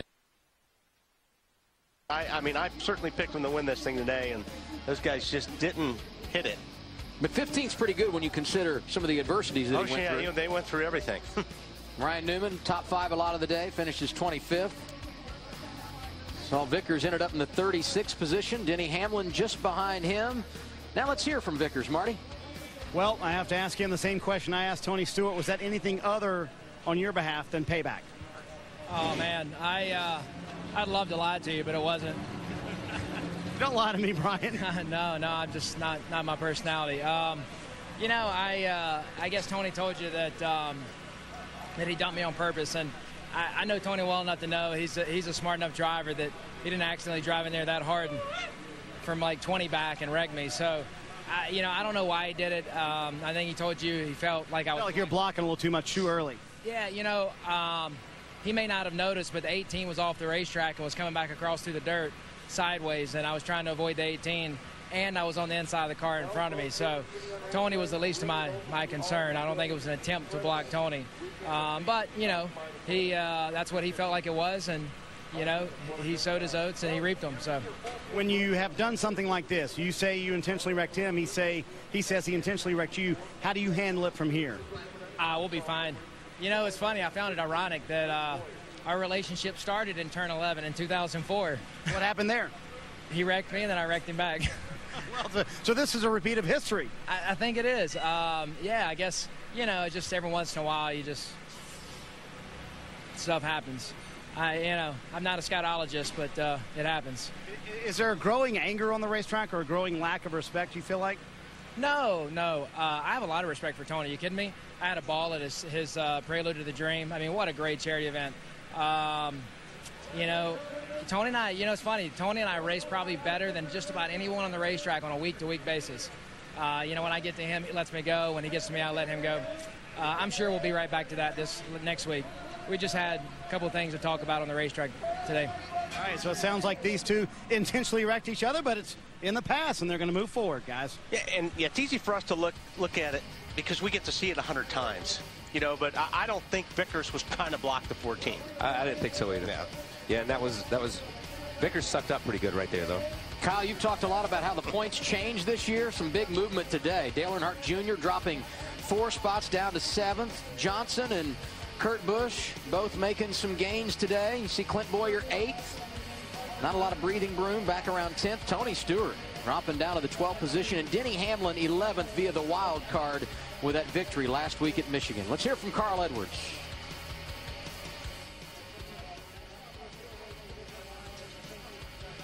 Here to concentrate on this event. How would you describe your day? We were lucky. Everything went our way today, and I got to thank Will Overton and Fastenal.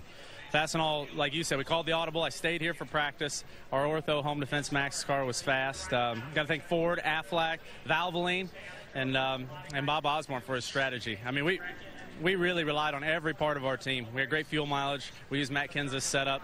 Billy Johnson ran the Fastenal car, and it all came together for a third-place finish, which is great for our points. Thanks, Carl. Thank you.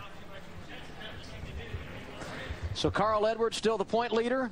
25 markers in front of Kevin Harvick, and Kurt Busch still putting the hats on in victory lane. A nice celebration for him today. He led 75 of 110 laps, and I would guess he'll be one of the guys we'll talk about next week at Daytona.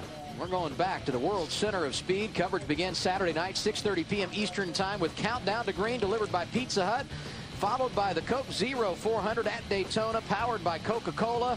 Yes, it is wide open coverage. Next on the East Coast, War of the Worlds, and on the West Coast, Law and Order. And right now, you can head over to NASCAR.com for the TNT post-race show, interviews, analysis, and more. It's live now on NASCAR.com. Thanks for being with us. For all of us here at NASCAR on TNT, I'm Adam Alexander. So long from Sonoma, California.